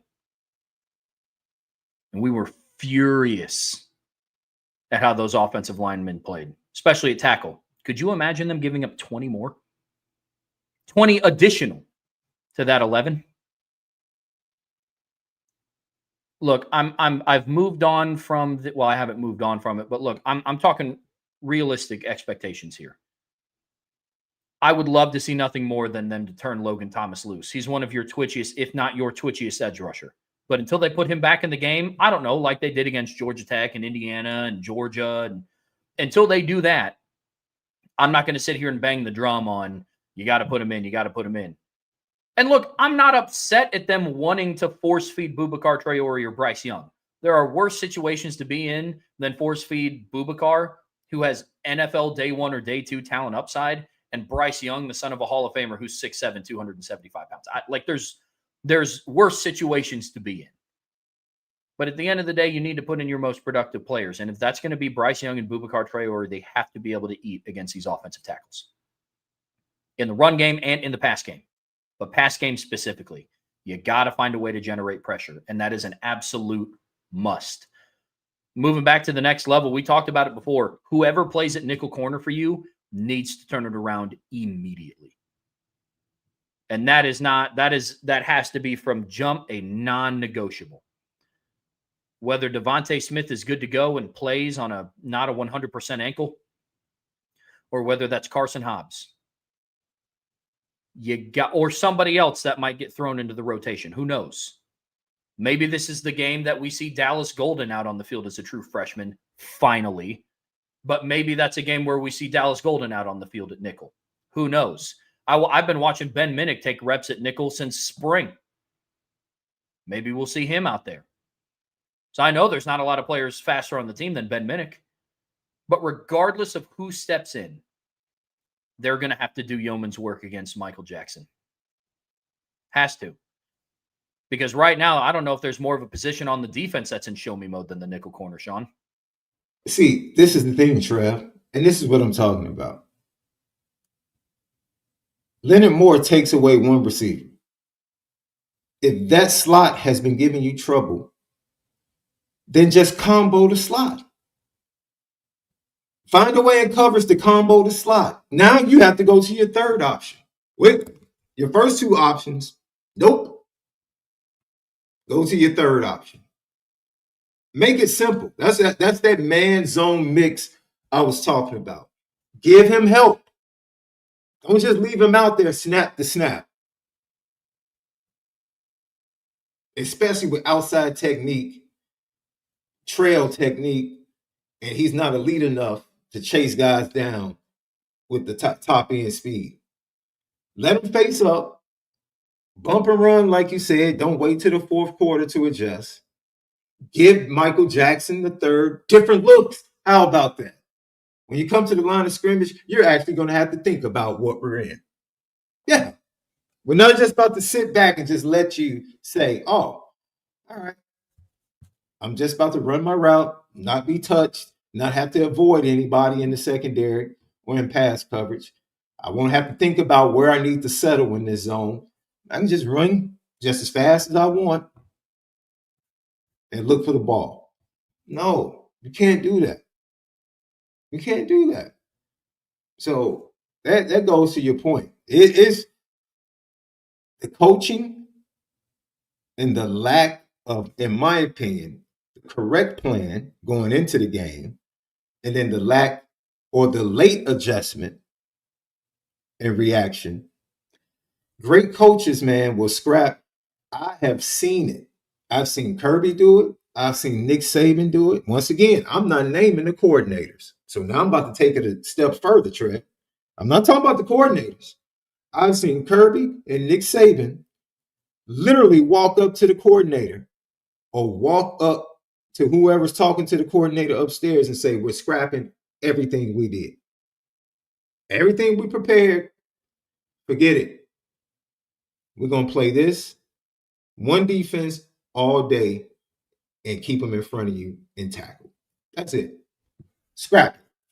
Because what we prepared for is not working. And it shouldn't take the third quarter to realize, all right, we can't allow that. After their first 2 touchdowns, somebody should have been on the horn like, this isn't going to work. What we're doing is not going to work. We need to shut this down right now. Change something. Because we're doing a disservice to our nickel. We're doing a disservice to our nickel. Everybody's going to be talking about the nickel in the aftermath. But we're doing him a disservice by putting him in that position and asking him to do things that we shouldn't be asking him to do. Absolutely. Leaving him on an island with no safety help, no underneath linebacker coverage. Couldn't agree more. Could not agree more. And the scary part is it only took Texas A&M one game of film against Miami to figure out how to beat this team. It's not like 2014 when, Brian Van Gorder was off to that super hot start and everybody's like, oh, the defense is going to be elite. And then, as games started to pile up, it's not a complete mystery as to why Colin Klein looked at what Notre Dame's defense did against Miami and said, hey, we got 3 of them Malachi Tony guys. Between Mario Craver and Casey Concepcion and Terry Bussey. Maybe this is how we should attack them. And then there was no answer. Got to get changed. Got to get changed. The final person for me, and I guess really the entire position room for me that has to shine on Saturday is the safety room. You start this game without a Don Schuler, and the safety room has kind of, I don't want to necessarily say flown under the radar as far as criticism goes, but what they're being asked to do, I think, has flown under the radar. As far as I know, the Adon Schuler play against Miami caught a lot of flack, but there's another one of those against Texas A&M, and Jalen Stroman didn't attack the ball when it was in the air either. That shows me that this is something that they're being asked to do. The passive play. What was one of the few plays that wasn't a passive play? Tay Johnson running 35 yards across from the opposite hash to the opposite numbers to break up a pass with great underneath coverage from Drake Bowen. Got to find a way for the safety room to elevate their level of play. And not because they've all been playing just super poorly. Now, there's times Adon Schuler, still the same thing. Sometimes you fly down into the alley, out of control. You know what I mean? But all in all, it's what they're being asked to do. And Marcus Freeman alluded to that in his press conference. Yes, execution has to be higher, but maybe there's a reason as to why they're not executing at a high level. Maybe it's because they're not comfortable with what we're asking them to do. But at the end of the day, talk is cheap, and we're going to find out on Saturday if they truly mean that, and they're going to adjust what they're asking them to do, or if they're just going to roll the footballs out against Purdue and say, hey, we just have to clean up this and clean up that. We're going to find out real quick. And I'm really, really hoping that it's not the latter, because Purdue is a football team that you can roll the football team, or you can roll the footballs out against and probably win 45-30, and you get a double-digit win, and you get your first win of the season. But again, it goes back to what we talked about, Sean. It's the how. It's definitely the how. And that's one thing that's really, really concerning moving forward. Sean, any final thoughts on Notre Dame's defense versus Purdue's offense? Just team-wide, you're facing a team with 82 new players and 54 transfers, man. This thing has been thrown together. Barry Odom's first meeting, he had 38 guys he was talking to. So, ladies and gentlemen, as much as we talk about how much better this team is, it's still not as talented as Notre Dame, and the gap is not really close. It's not. So, from a defensive standpoint, you go out and remedy this. It starts up front for me, Trev. We can sit here and talk about coverages and lining up and what they do. It starts up front. Notre Dame needs to dominate up front. They need to dominate a poor offensive line and make them adjust. Force Ryan Brown, to make quick decisions. Force him to make quick decisions.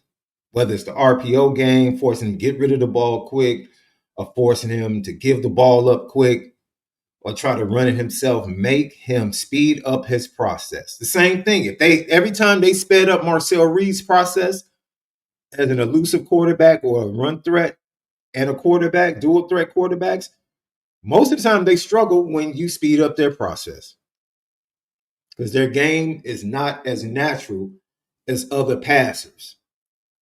That's one of the great things about CJ Carr. You really can't speed him up. Teams are going to try it, and he might get sped up a little bit just because of his inexperience, but just his overall moxie, he's able to keep himself composed and poised. And it's going to be very difficult as he progresses to speed him up. This bodes well for the quarterbacks they're going to be facing. The green kid in Arkansas, this front has to get going, Trev. This defense has to get going in speeding up these dual threat quarterbacks and applying pressure in multiple ways. Don't sit back and let them do what they want to do. Force them to do something that they're not accustomed to doing. That's how you create turnovers. That's how you create tackles for loss. That's how you create pressures and sacks. That's how you get off the field and get the ball back to an offense that can be explosive and create a nice margin for you to really attack. Come out, defense, and allow your offense to put you up 14 points and then keep attacking. Make this offense one-dimensional. They're already one-dimensional, but you can make them even more one-dimensional and pin your ears back and go after an offensive line that's already not good at protecting the quarterback. That's it. Set the tone, defense. Get the ball back to this offense this week and let them go to work. Folks, that's going to do it for part 2 of today's show here on the Irish Breakdown podcast. But don't go anywhere. We are going to wrap up the show today with a mailbag. So make sure you get those questions in. In the meantime, make sure you hit that like button. Make sure you're subscribed to this channel. Also, make sure you're subscribed to the CFB Nation channel. Vince and I are going live tonight at 8:15 p.m. for another edition of The Spread Option. It's going to be a show that you're not going to want to miss. So make sure you tune into that on the CFB Nation channel. Whatever streaming platform you listen to us on, we would greatly appreciate a 5-star review, whether that's Spotify podcast or Apple Podcasts. But as always, the best way to support what we do here is subscribe to the premium message boards at boards.irishbreakdown.com. All right, Sean, in part 3 of today's show, how we're going to end it today here on the Irish Breakdown podcast brought to you by FanDuel, we're going to end with a little bit of a mailbag. And again, guys, make sure that you get your questions in, your comments in. If this does happen to be your first mailbag, if you want your question or comment set aside, put a little MB for mailbag or a little mailbox emoji. That lets us know to get it set aside. But if you do want your question bumped to the top, because at the end of the day, as much as we would love to, we can't go forever. And if you want to make sure that your question gets answered, you can always put in a super chat to get us started. And I believe we do have a super chat in here from our guy, Pete Weber.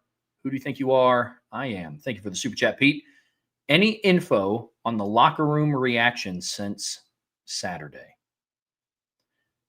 Sean, I'm going to kick this one over to you to start off with. I haven't heard anything. I know Notre Dame typically likes to keep a pretty closed door on some things, but look, at the end of the day, what I heard from their press conference was pretty telling. But Sean, have you heard anything along this line? Other than frustration? No. I don't. I think sometimes we can you start looking for fractures and cracks because you expect that. And sometimes we're looking for things and trying to create things that don't exist. So no, there has been no dissension. I think there is a sense of, and I said this, Trev, on our show, Marcus Freeman needs to recognize how he got here. And in this very moment, he needs to pour into those that got him here, and those are the players. This is where he needs to have their back. And I think some things that he said at his press conference gives the gives you an inkling that he is saying, yo, we're asking them to do the wrong things. Like, you have to fight for them now. I understand what the coaches want to do, but right now it's about these players. They're the ones that are going to pull you and your staff out of this hole. It's going to be them doing it. So you have to service them at this moment to the best of your abilities as a head coach and as a coaching staff. So I just think the one thing that I can say is that the locker room, there's a lot of frustration, particularly on the defensive side of the ball, because some people might be feeling like, let us play. That's the biggest frustration. These kids want to play fast. They want to do what they're accustomed to doing for the last 2 years. And I don't think they've been allowed to do that in the first 2 games. This is just my read on it, Sean. But, I mean, if you want to gauge of how the locker room feels, go back and watch Kingston Viliamas's press conference from yesterday. Very short and simple and to the point. Now, that could just be how he is. Could just be he might be just a really stoic guy. I don't know him personally. But at the end of the day, I think frustration is the perfect word, because you look at the talent on this roster. If we can look at the talent in this room and talk about how talented of a football team this is, the other players in the room are doing the same thing. It's frustration of it's not the start that they wanted. The product on the field isn't looking like what they believe it's supposed to look like. Put scheme and Chris Ash and put that aside. If you're a competitor, like I know that the people in this locker room are, you're frustrated with that result. In back-to-back years, you find yourself in a position where you have to win out and win 10 games in a row to give yourself a shot at making the playoffs. Frustration, I think, is a perfect word. But talking about the coaches having people's back, Sean, I think that kind of leads into no one's question here. It says, do you guys believe Marcus Freeman is going to have a lot more to do with the defense starting this week? Sean, I know in his press conference, he talked about how he's going to wear the hat that he has to. And some people call it lip service. Some people call it coach speak. Some people are reading in between the lines of, he might not have wanted to call out Ash publicly, which I'm okay with. This is an issue that needs to be handled behind the scenes. I said this when Notre Dame was going through their quarterback battle. I don't care what you tell me. I just need to see it. I don't care if you tell me I think I said this while the quarterback battle was going on. I don't care if you tell me who the starting quarterback is at August 31st at 7:29 p.m. But you got to show me why. And the answer he gave was very professional, not a shocker to anybody that's been listening to Marcus Freeman. He says he's going to wear the hat that he needs to, whether that's offense, defense, special teams, recruiting, and I get that. But, Sean, what do you think? Do you think he's going to be more involved with the defense this week? He's a defensive-minded head coach as the head coach. Is Kirby never involved with the defense? Is Nick Saban never involved with the defense? That pretty much answers itself. There's never a time that he should not be heavily invested in the defense. And his opinion should bear a heavy weight on what is actually done on a week-to-week basis. We ask and we think, and fans have talked about, man, he's holding the offense back. He's doing this. Man, you are well within your rights to hold the defense back. It's your defense. You should consider it your defense. It shouldn't be Chris Ash's defense. It shouldn't have been Al Golden's defense. It should have been whose defense is it at Georgia, Trev? Kirby's. Do you know who the defensive coordinator is? Can you name his last 3 defensive coordinators? Can you name Nick Saban's last 3 defensive? Look, man. Kirby Smart's one of them. There you go. But my point is, and I'm sure to take time to name him. My point is, look, the identity and the face of the defense at big-time programs, especially if it's a defensive-minded head coach, is the head coach.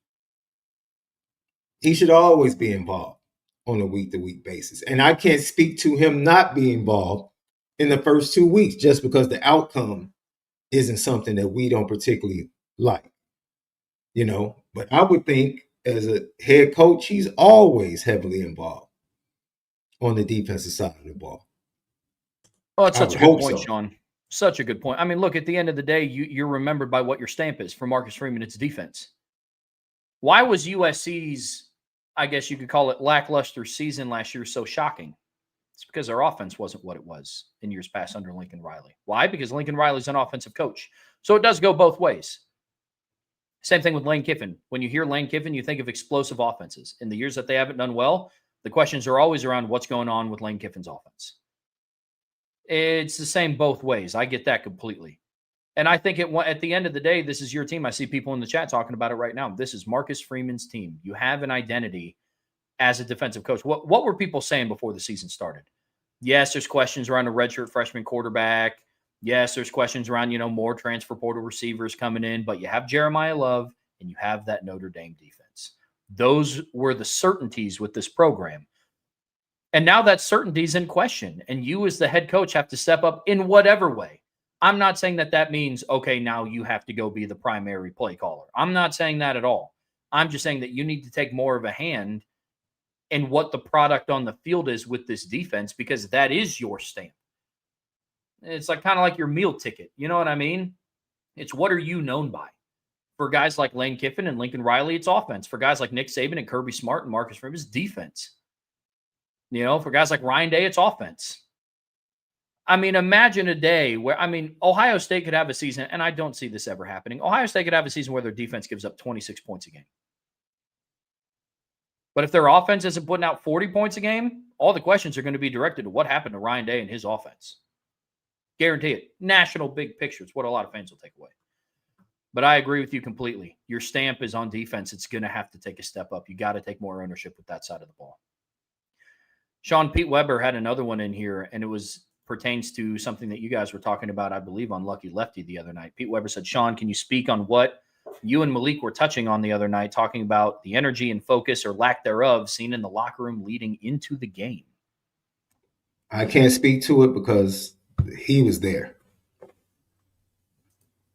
So he shared his experience from being in the locker room pregame and talking to the players pregame. I think he was just pointing out things have changed. Things have changed. Like what's in the locker room, the things that are in the locker room, they didn't have the ping pong tables and the PS5s and all that. They didn't have all that stuff. So I think he was just speaking to the environment and whether or not it could be a distraction, because they focused. They left the hotel, did the walk, got into the locker room, and it was all about the game and what they had to do. And now, it's just so much surrounding the game and so much in the NIL era that these players have to think about. He made a point to me the other day saying, like, now, if you're a kid that has an injury, you have to have a professional outlook because you're getting paid or you have NIL money. So now you'll play through an injury that normally you might not even play through or suffer through an injury. So it's just so many different things that I think he was just trying to point out, so many different things that are pulling on these kids. He just kind of wondered, like, man, is it the same focus as we had leading into a game? How can they focus with all of these things existing? Honestly, if it was me, Trev, I probably would be on the PS5 pregame. No, seriously, that relaxes me.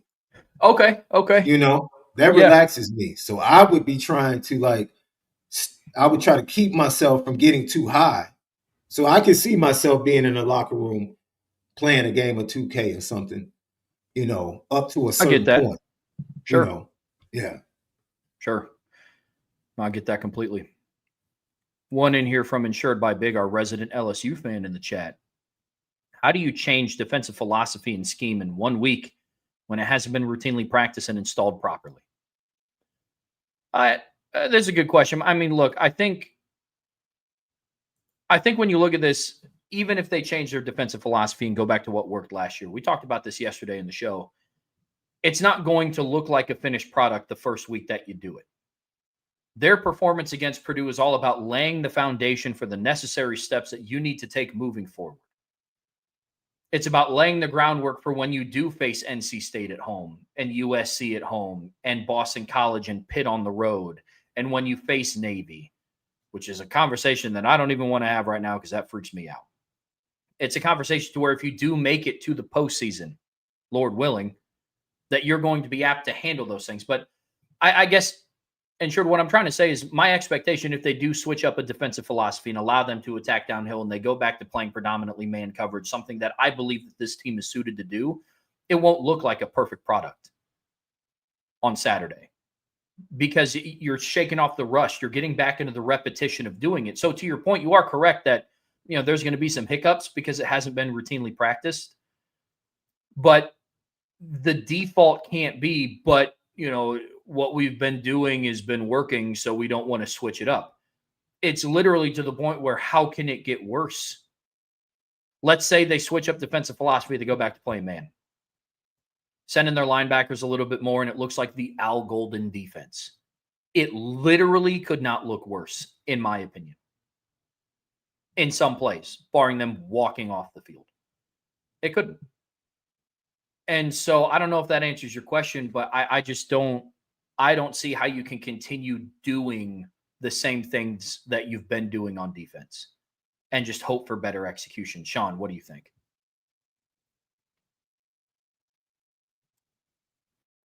Honestly, I think that it's a little bit easier than you think, right? Because I think it will relieve pressure off of these young men. I think that's the best thing you can do. Going back to the words that you said, it will literally give them an opportunity to say, man, all right, let's go. We know this. Like, okay, yeah, this is what we do. We know this. And so now you get a spark. You get an excitement about the game plan, right? Trev, you play quarterback, man. There was certain weeks where you probably looked at the game plan and you got a little bit more excited. Like, oh man, we're coming out with this the first series? Okay. And that's what a game plan and philosophy going into a game can do for kids, man. It can really get them excited about going out and wanting to execute what's being given to them. And so that, for me, is the biggest thing. What is given to these kids this week? Because you need to give them something that's going to raise their excitement so they can go out and execute at the highest level.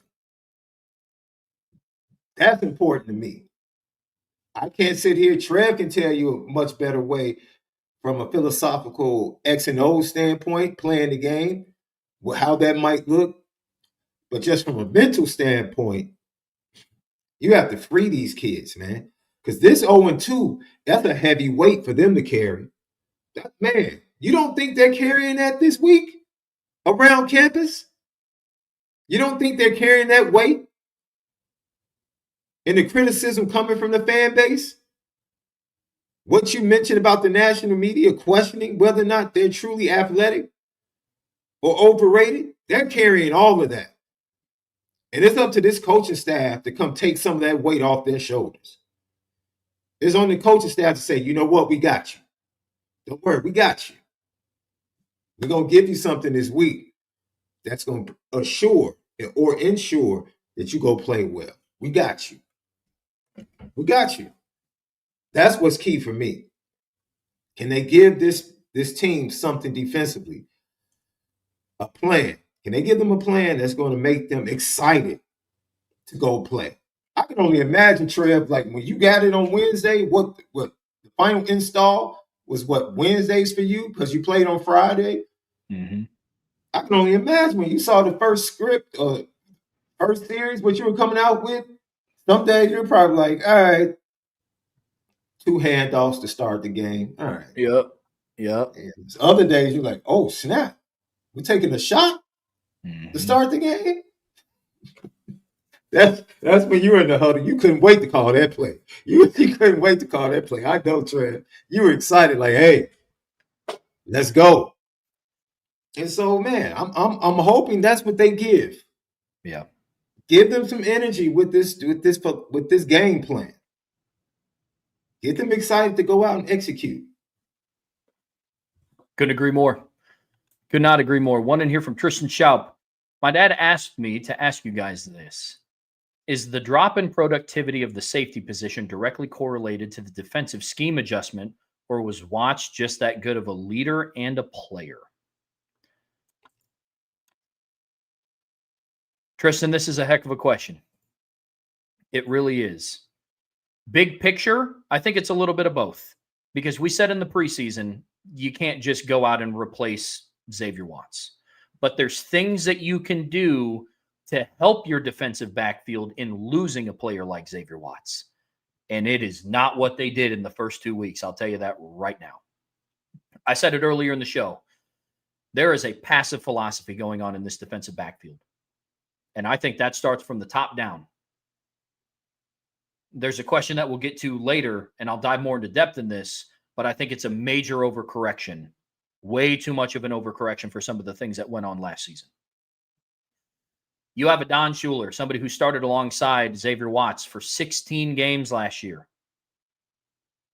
Underplaying an overthrown ball by Carson Beck after one of the few plays that Notre Dame was able to generate pressure, and sat there looking like a center fielder waiting for a pop fly. Can't happen. It's passive. Then to follow that up, you have Jalen Stroman, another experienced player who's played a lot of football against Power 4 opponents in the ACC when he was with Virginia Tech. Again, passively wait and not attack the football.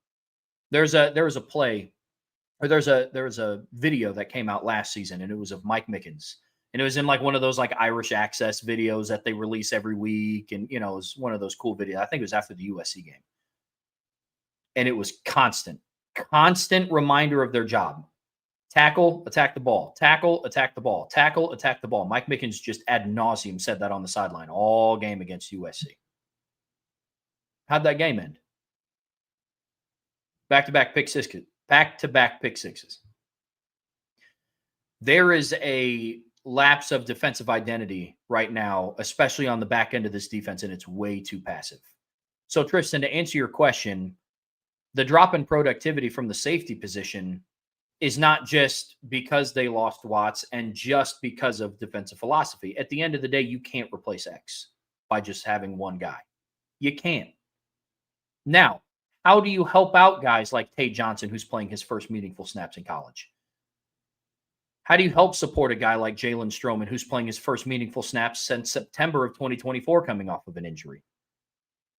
How do you help Luke Talich, who isn't just feasting on garbage time moments anymore? He's coming in crucial moments. And how do you help a Don Schuler grow into an all-around safety and not just relying on the fact that he played alongside Xavier Watts for 16 straight games last year? You turn him loose. You let him attack the football. You don't put the fear in them of, okay, just keep everything in front of you, and the second they make the catch, tackle. Well, in back-to-back weeks, we've seen that catch come in the end zone. Doesn't matter if you stop them the second. It doesn't matter if you tackle them the second they catch the football. If they're already across the white chalk, doesn't matter. So this defense, I would put it more on scheme. Yes, replacing an Xavier Watts is going to be tough to do for any team, but you're not going to tell me that 6'3", 195-pound Tate Johnson, who we saw what his range and athletic ability was, he takes a backseat athletically to nobody in that safety room. Maybe Jadon Blair, who's yet to see the field, which is an issue in and of itself, but we'll get to that in a later question too. But Sean, I don't know what you think. I see a nod in your head, but it's a philosophy thing. I mean, it is simple, but it's nuanced, right? Look, we can track all the way back to Harrison Smith and see what Notre Dame has built at the safety position, what they've put into the NFL, but there has been gaps, right? It took a while. There was a gap between Kyle Hamilton and his ex.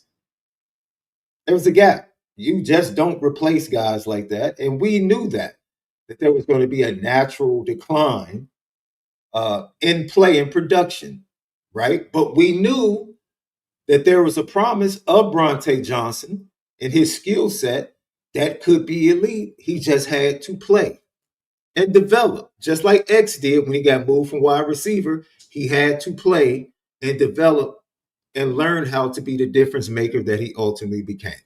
So now we're on the same track with a young Bronte Johnson, who hopefully, end of this year, going into next year, he'll become that. And we'll have the next great safety at Notre Dame. That's the easy answer. I'm going to give you something when it goes to scheme. Think about this. Last year in this game, a youngster backup jumped and popped because how fast and violent he played. That young man jumped in the portal after the spring. A lot of people attributed that to the fact that, oh man, he sees the talent in front of him.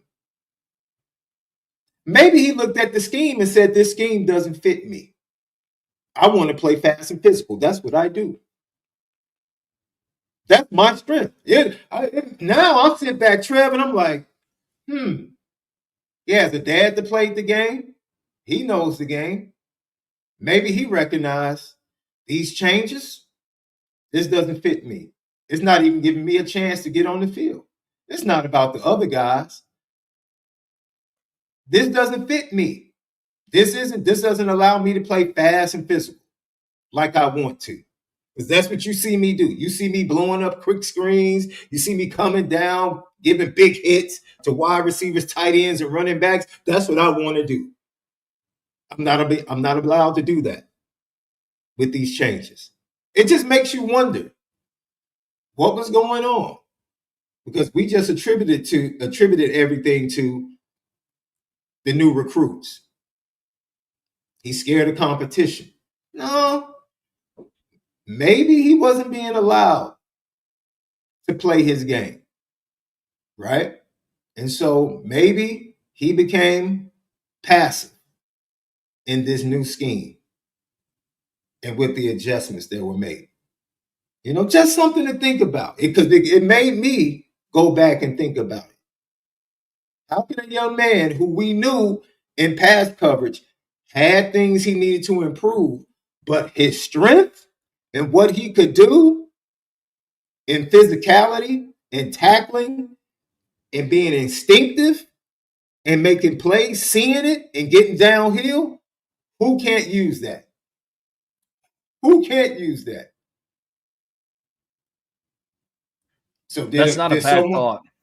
Did someone come in and say, "Yeah, I see what you can do, but we want our safeties to do this"? What? Wait a minute. No. Use his strengths. Use Adon Schuler's strengths. Use Bronte Johnson's strengths. Luke Talich, use his strengths. Ben Minich, really fast. Use his strengths. Like, you have this collection, and you, Chris Ash, said, this is the most talented defense I've had since the 2014 national champions. You said that. That's not a bad thought. We see a very passive-aggressive scheme and play calling. That's what we see. So that's a great question, Tristan, because it really prompted me to really think about a player that's no longer here that played aggressively. A lot of people felt like he was a little over-aggressive.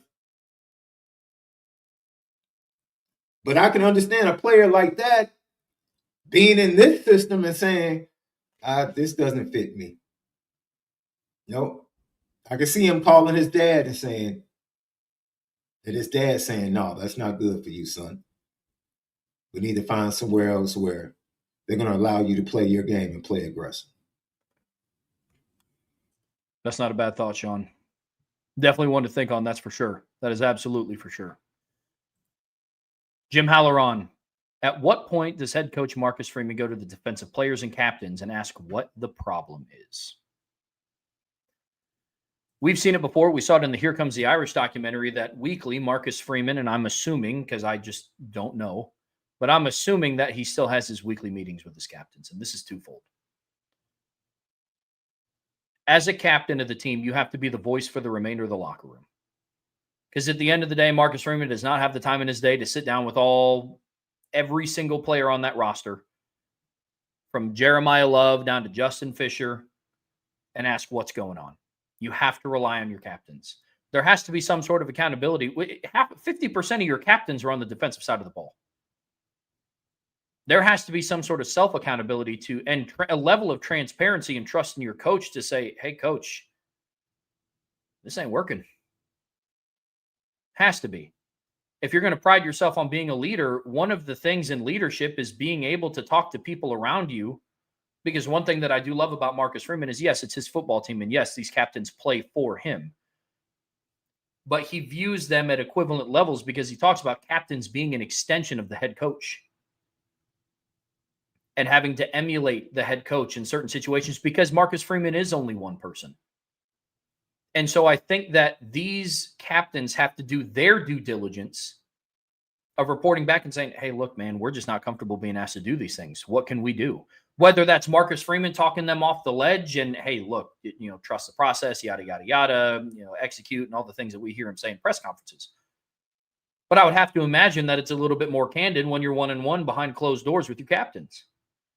And then that's on Marcus Freeman to receive that, combined with watching the film and the product on the field and say, yeah, something's got to change. So, Jim, this is a great question. But I don't think it's on the captains to necessarily say what the problem is. I think that they need to have the self-scouting to be able to go to their head coach and say, hey, coach, this ain't working. And we have to do something to change what we're doing because what we're doing just simply isn't good enough. Whether that's a change in mindset, a change in scheme, a change in philosophy, a change in play calling, a change in personnel, whatever it is, I think your captains have to do a good job of self-scouting to understand and have the trust in their head coach. And then on the flip side of that coin, Marcus Freeman has to trust in his captains and take what they say, not just at face value, but have the self-reflection to say, okay, maybe we're asking these kids to do things that they're not comfortable with. Maybe the reason why we're not executing at a high level is because we're asking them to execute something that they're not comfortable doing. And I think at the end of the day, that's the conversation that they have to have.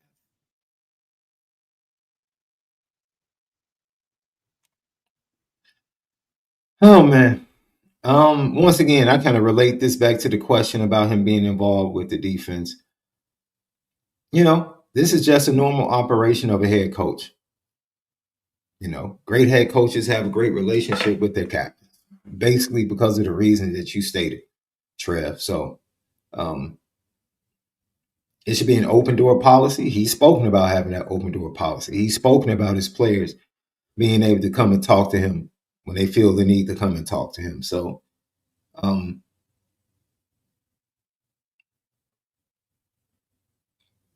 don't even think, honestly, the player shouldn't have to say anything. This goes back to what I said, Trev. Marcus Freeman should see. Nope. It's Coach fair. Ash, Coach Washington, Coach Mickens, we're not doing that. This isn't working. It's not working for my players. It shouldn't take a conversation from the captain. As a head coach, he should know. That's fair. He should know. Agreed. No, I get that completely. Got one from our guy, Tommy Guns. What's the range of the potential margin of victory if both sides play the exact same way they did this past weekend? Oh, boy. If Purdue turns the ball over 3 times, they're going to get blown out. Mm-hmm. And don't protect the quarterback. If each team plays like they did last weekend on offense and defense, but Purdue gives up 31 pressures and 12 hits plus sacks on the quarterback, and I get where you're coming from this question, Tommy, I do. I still just don't see it being close. Look, this goes back to what Sean and I talked about earlier. It's how the win looks, not what the final score is. I reference back to Notre Dame in 2016 against Syracuse. They beat Syracuse by 17 points. That was an ugly game. They gave up almost 500 total yards of offense. Syracuse, a 2-2 football team entering that matchup that didn't hold a candle to the athletic ability that you had on that football team. They gave up 33 offensive points. Why did they win by 17 and put up 50? It's because in all three phases, they just had better athletes. So, again, Tommy, I get where you're coming from on this question, but I'm not really concerned with the potential margin of victory because I think regardless of how it looks, I think Notre Dame wins by at least 2 scores. I think that they could just roll the footballs out on defense, not really pay attention to the fundamentals, still have missed tackles. At the end of the day, I could see them winning a game that's, 45-34. It's double digits, 2 scores. I see them winning a football game, 45-30. But the biggest issue at hand is going to be the fact that nothing changed. And then we have the conversation of, okay, well, if they play the same against Purdue than they did against Arkansas, they're going to win. I'm not as confident in that. So it's how it looks. It's not just necessarily the margin of victory. Why did we have better feelings about this Notre Dame football team after they beat Purdue by 59 last year? It's not just because they won by 59. It's because of the way that they looked when they did it. Flew downhill. Responded in about as good of a fashion against an inferior opponent that you could have. Took the fight to Purdue. The offensive line was aggressive, but they still had issues to clean up. Still had to clean up pass protection. Still had to get Riley in a rhythm throwing the football. But when you run the football the way that they did and just took a team's will, when you shut them down on defense, when you go into halftime with a 42-0 lead because you played aggressively, that's the key. That's what matters in this matchup, not necessarily the margin of victory. But Tommy, to your question, if both teams play the way that they did, this game isn't close if Notre Dame gets 31 pressures on Ryan Brown. Anything different, Sean? Are you on the same page? No, I said that right before you went ahead and gave your explanation or your answer. Like that.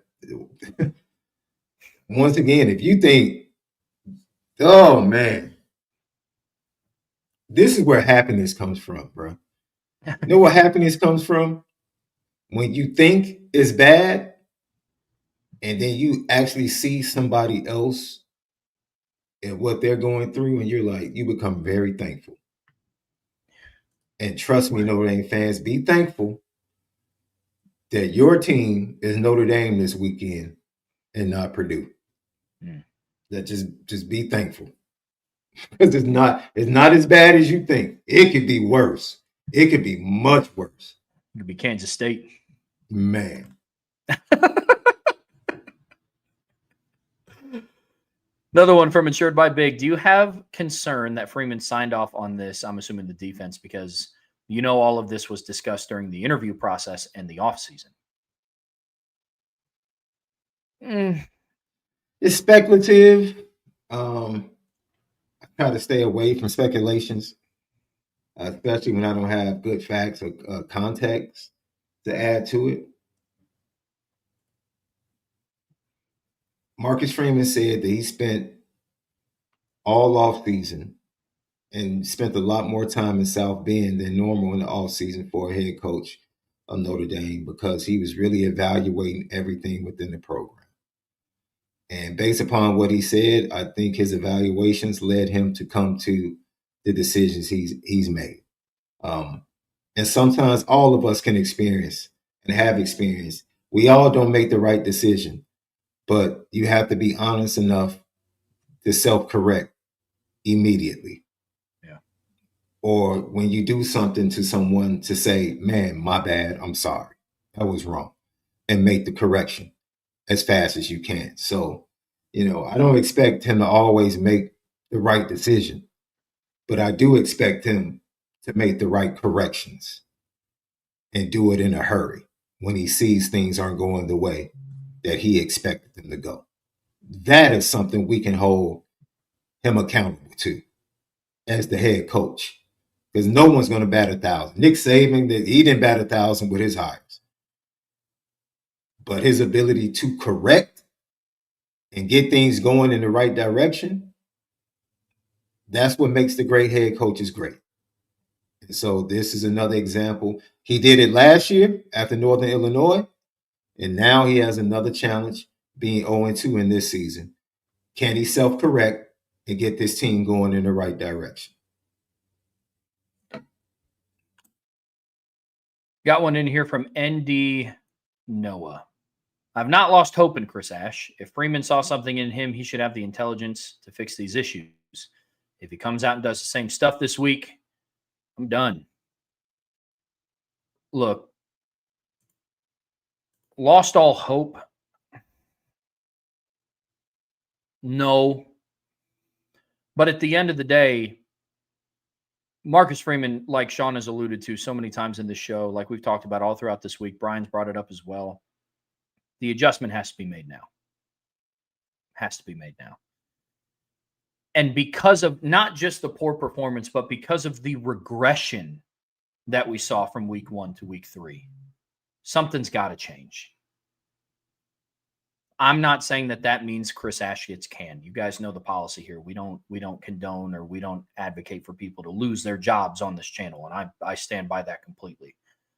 But something internally has to change because you can't roll the footballs out the same way that you did it in the first couple weeks. It might make you feel better if you do the same and you get a win against Purdue, but again, that goes back to the conversation of the how you win. Lost faith in completely.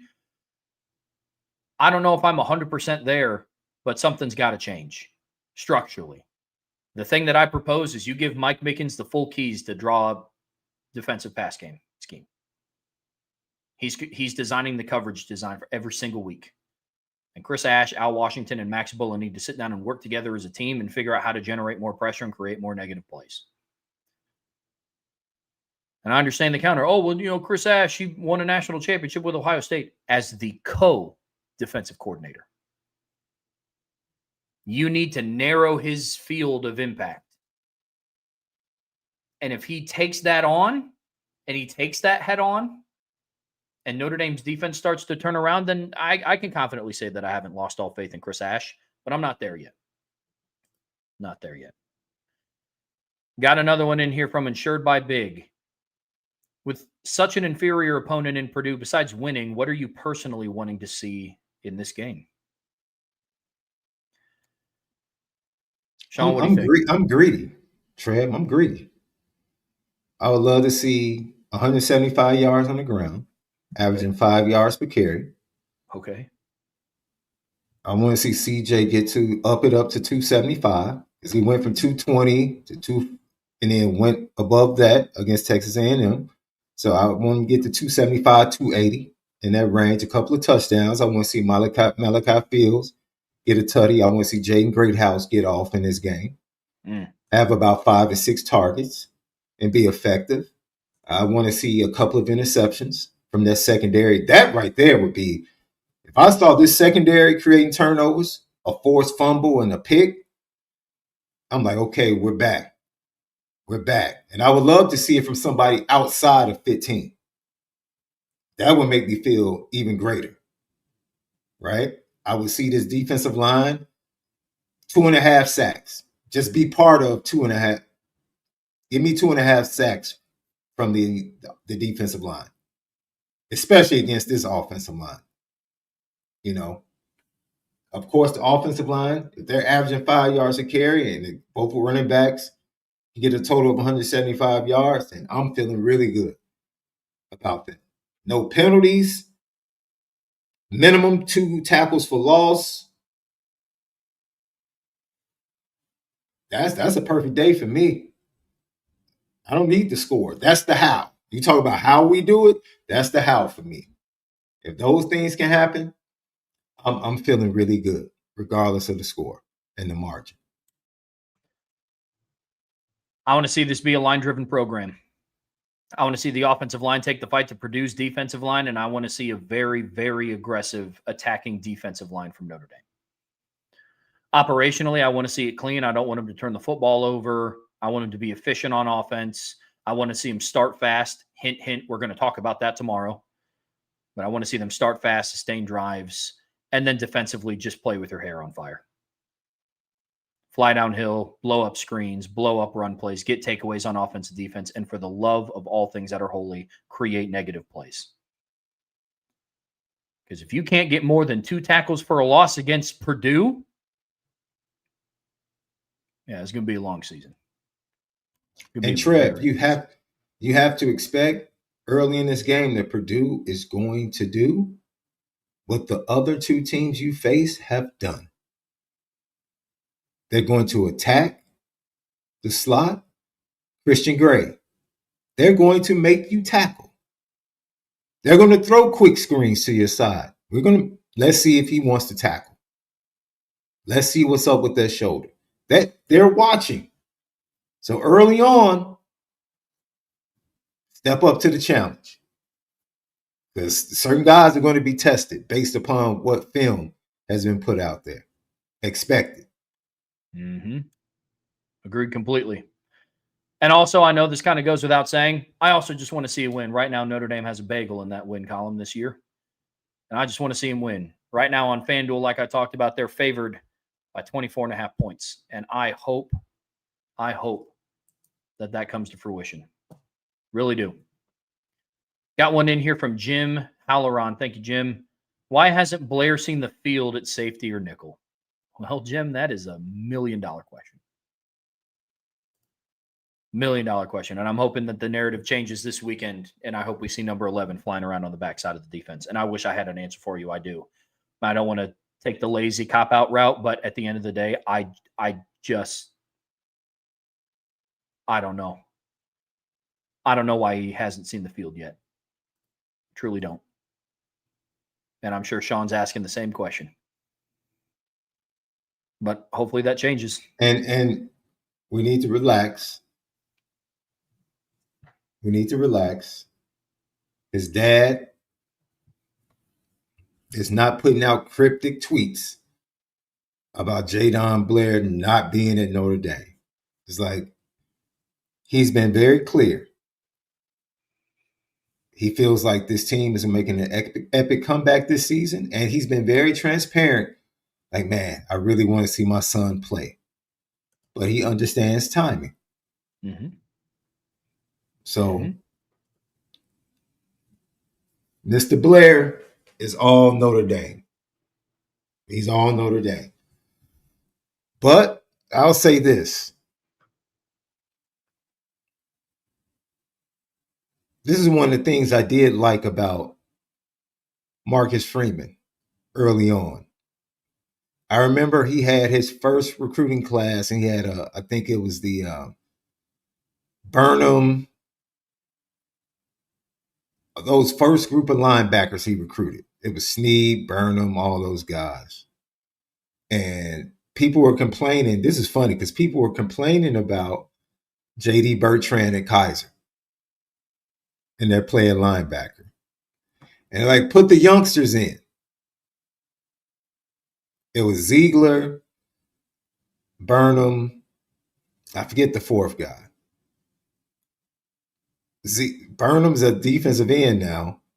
Ziegler is no longer in the program. It's like you have to, and Junior Tulamaka is playing defensive end now. Like, you have to relax when it comes to these young players, right? This is why the expectations for Bryce Young, oh my God, he's going to blow up. Like, no, football is not easy, man. This isn't easy. There are some people that are just that good. Like, they're undeniable. Kyle Hamilton was undeniable as a freshman, just undeniable. All spring, all fall, gets in immediately, gets a pick six. He was just undeniable. You have talents like that. For the most part, it takes time. It takes time. And you have to have the coaches that can properly develop guys and put them in right positions to be great. So give him time. He just got on campus. He hasn't even taken his first midterm yet. Like, give him time. I think his first midterm is coming up in like 2 weeks. Like, give him time. Yeah, I mean, it goes back to what Freeman talked about. Everybody's path is different.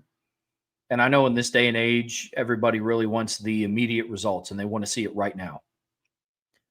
But for every Ben Morrison, for every Leonard Moore, there's a Xavier Watts who wins the Bronco Nagurski Award as he broke out as a senior.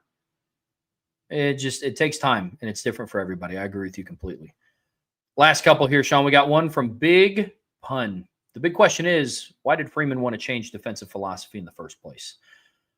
This is actually something, Big Pun, that we addressed yesterday in the show, and we talked about the level of overcorrection, I think, from last season. And I think it's apparent. There were times against USC where you got beat because you weren't good enough in zone. You know, a lot of people draw back to that final play against Ohio State when Jeremiah Smith beat Christian Gray when he was one-on-one. Off man, mind you, something that he's not comfortable doing, but I digress. I've had that conversation way too much. I think it's just the overcorrection. They struggled stopping the run, so they wanted to have a more run-focused defensive team. And I think it's that level of overcorrection that changed this overall defensive philosophy. Yes, I understand when you talk about scheme, it immediately goes back to personnel, and I understand that there's still a base 4-2-5 defense, and they play with a nickel, and you know, but what they're being asked to do is different. But Big Pun, in short, I think it's the overcorrection from last season. And now you're going to have to make corrections to your overcorrection. Because at the end of the day, I'm more willing to adhere to the execution conversation, Sean, if they were still running the same defense that they were last year. We have to execute better. We have to play at a higher level. We have to tackle better. If they were doing what they were doing last year, their identity was the same. But when you go in and you start messing with things philosophically and schematically, they're not playing as downhill and as aggressive as what they are. I just can't get on board with just the execution conversation. Yeah. And I think kind of connecting to the previous question, you know, as a staff, there has to be a balance of giving opportunity, but also not giving up on guys when they struggle. That's you don't do that as a parent. You don't do that as a teacher. You don't do that as a coach. When you're in a position of someone that is supposed to be pouring into somebody, at the first sight of struggle, you just don't take your hands off of them and just move on to replace them. You're committed to that young man until you've exhausted all things, and then you say, okay, we have to make a change. It's 2 games in. Like, let's relax. We're not at the point where we're just ready to move on. We already have Bronte at safety, right? We're not ready to move on. What are we talking about? Are we seriously having a conversation of being ready to move on from a Don Shula? Like allow these young men to develop, allow him to make an impact in special teams and other areas and learn the game wholly, and then his opportunities will come. Heck, he should play Saturday. If Notre Dame does what they're supposed to do, you should see Jadon Blair on the field Saturday in the second half. You should. Facts. If things go the way they should go, you should see Jadon Blair getting some ticks Saturday. You should see him getting some tick against Boise State if things go the way they're supposed to go. Like, these things should happen. So I think that within itself now leads to this particular question where, you know, your philosophy is not something that I don't think he was trying to depart from, but I think he might have felt like there are certain things we need to add. That, like you said,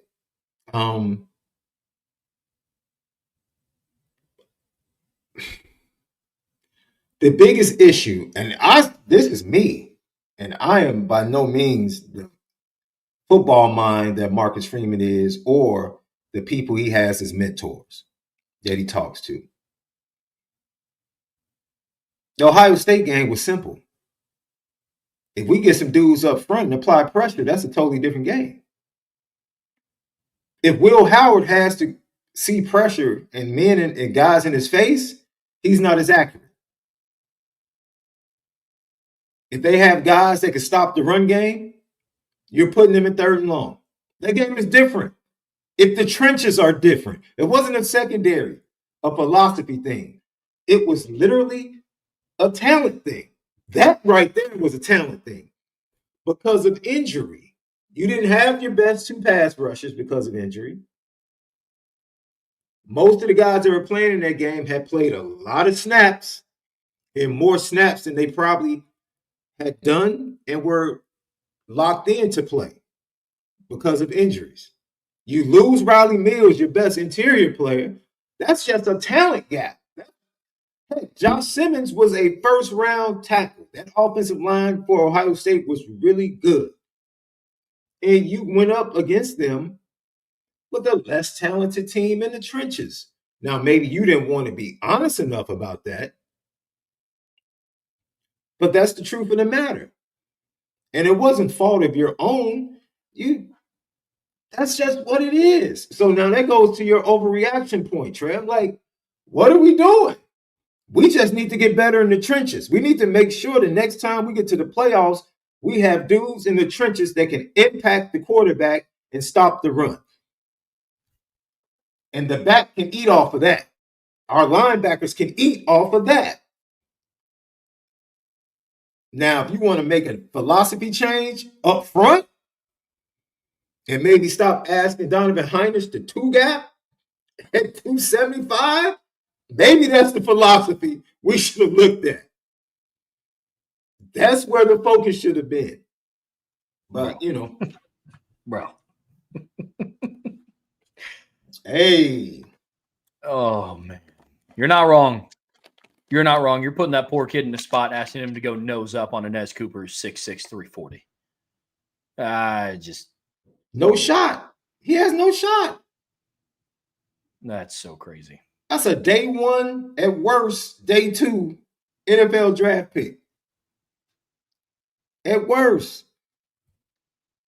Put your players in a position to succeed, man. Put them in a position to succeed. It's that simple. I'm with you. Insured by Big. Besides the defense, what are your biggest surprises right now with this team versus your preseason thoughts? I have a couple, and some are negative, some are positive, because I feel like the tail end of the show has been a little bit on the negative side, understandably so. This has been a frustrating time to be a Notre Dame fan, but at the end of the day, there are some things that did surprise me that I'm a little bit more, I guess I don't want to say surprised, but I got some things confirmed. I guess I'll get the negative out of the way first. The offensive line has been a disappointment this year. No way around it. I was surprised. Like I said, I ranked them in my preseason top 5 offensive lines coming into this season, and man, they might not even be playing like a top 50 offensive line right now. And that's really, really disheartening to say. Outside of the defense, gosh. In a positive light, some of the surprises. I knew CJ Carr was going to be good. I didn't think it was going to be this quickly that we could sit back and say, all right, Notre Dame's got their guy. And you can even tell by some of the way that the coaches and the players are talking about. I mean, they're like, man, CJ's a dude. One of your most composed and poised players on any given Saturday right now is your redshirt freshman quarterback. So that's been a pleasant surprise. Not that I'm shocked. I don't want to say that I'm surprised that CJ Carr is good. We've known all along how good he can be. It's just this quickly. Now, there's some things that he's going to have to clean up because, again, he is still a redshirt freshman, but that one was really surprising to me. And then the ones confirmed, again, you guys know me. I'm the see it guy. I just needed to see Malachi Fields do it in the blue and gold. He hasn't disappointed. I've been very high on Eli Raritan all off season, and he's been your leading receiver from a yardage standpoint now in back-to-back games, and he's going up against a defense that just gave up 80 receiving yards to Lake McCree, USC's tight end. I think he's going to continue picking up where he left off, fix some of the dropping issues, got to be more consistent as a run blocker. Some of the other things that have surprised me a little bit, Jaywan Sider's usage of the running back rotation has been a little weird, and I'm not just talking about Aeneas Williams. I know he's hurt. He has that gigantic brace on his elbow right now. I would have thought we would have seen a little bit more Jabron Payne than we have. A little bit, especially on third down. But outside of that, those are some of my biggest surprises. What about you, Sean?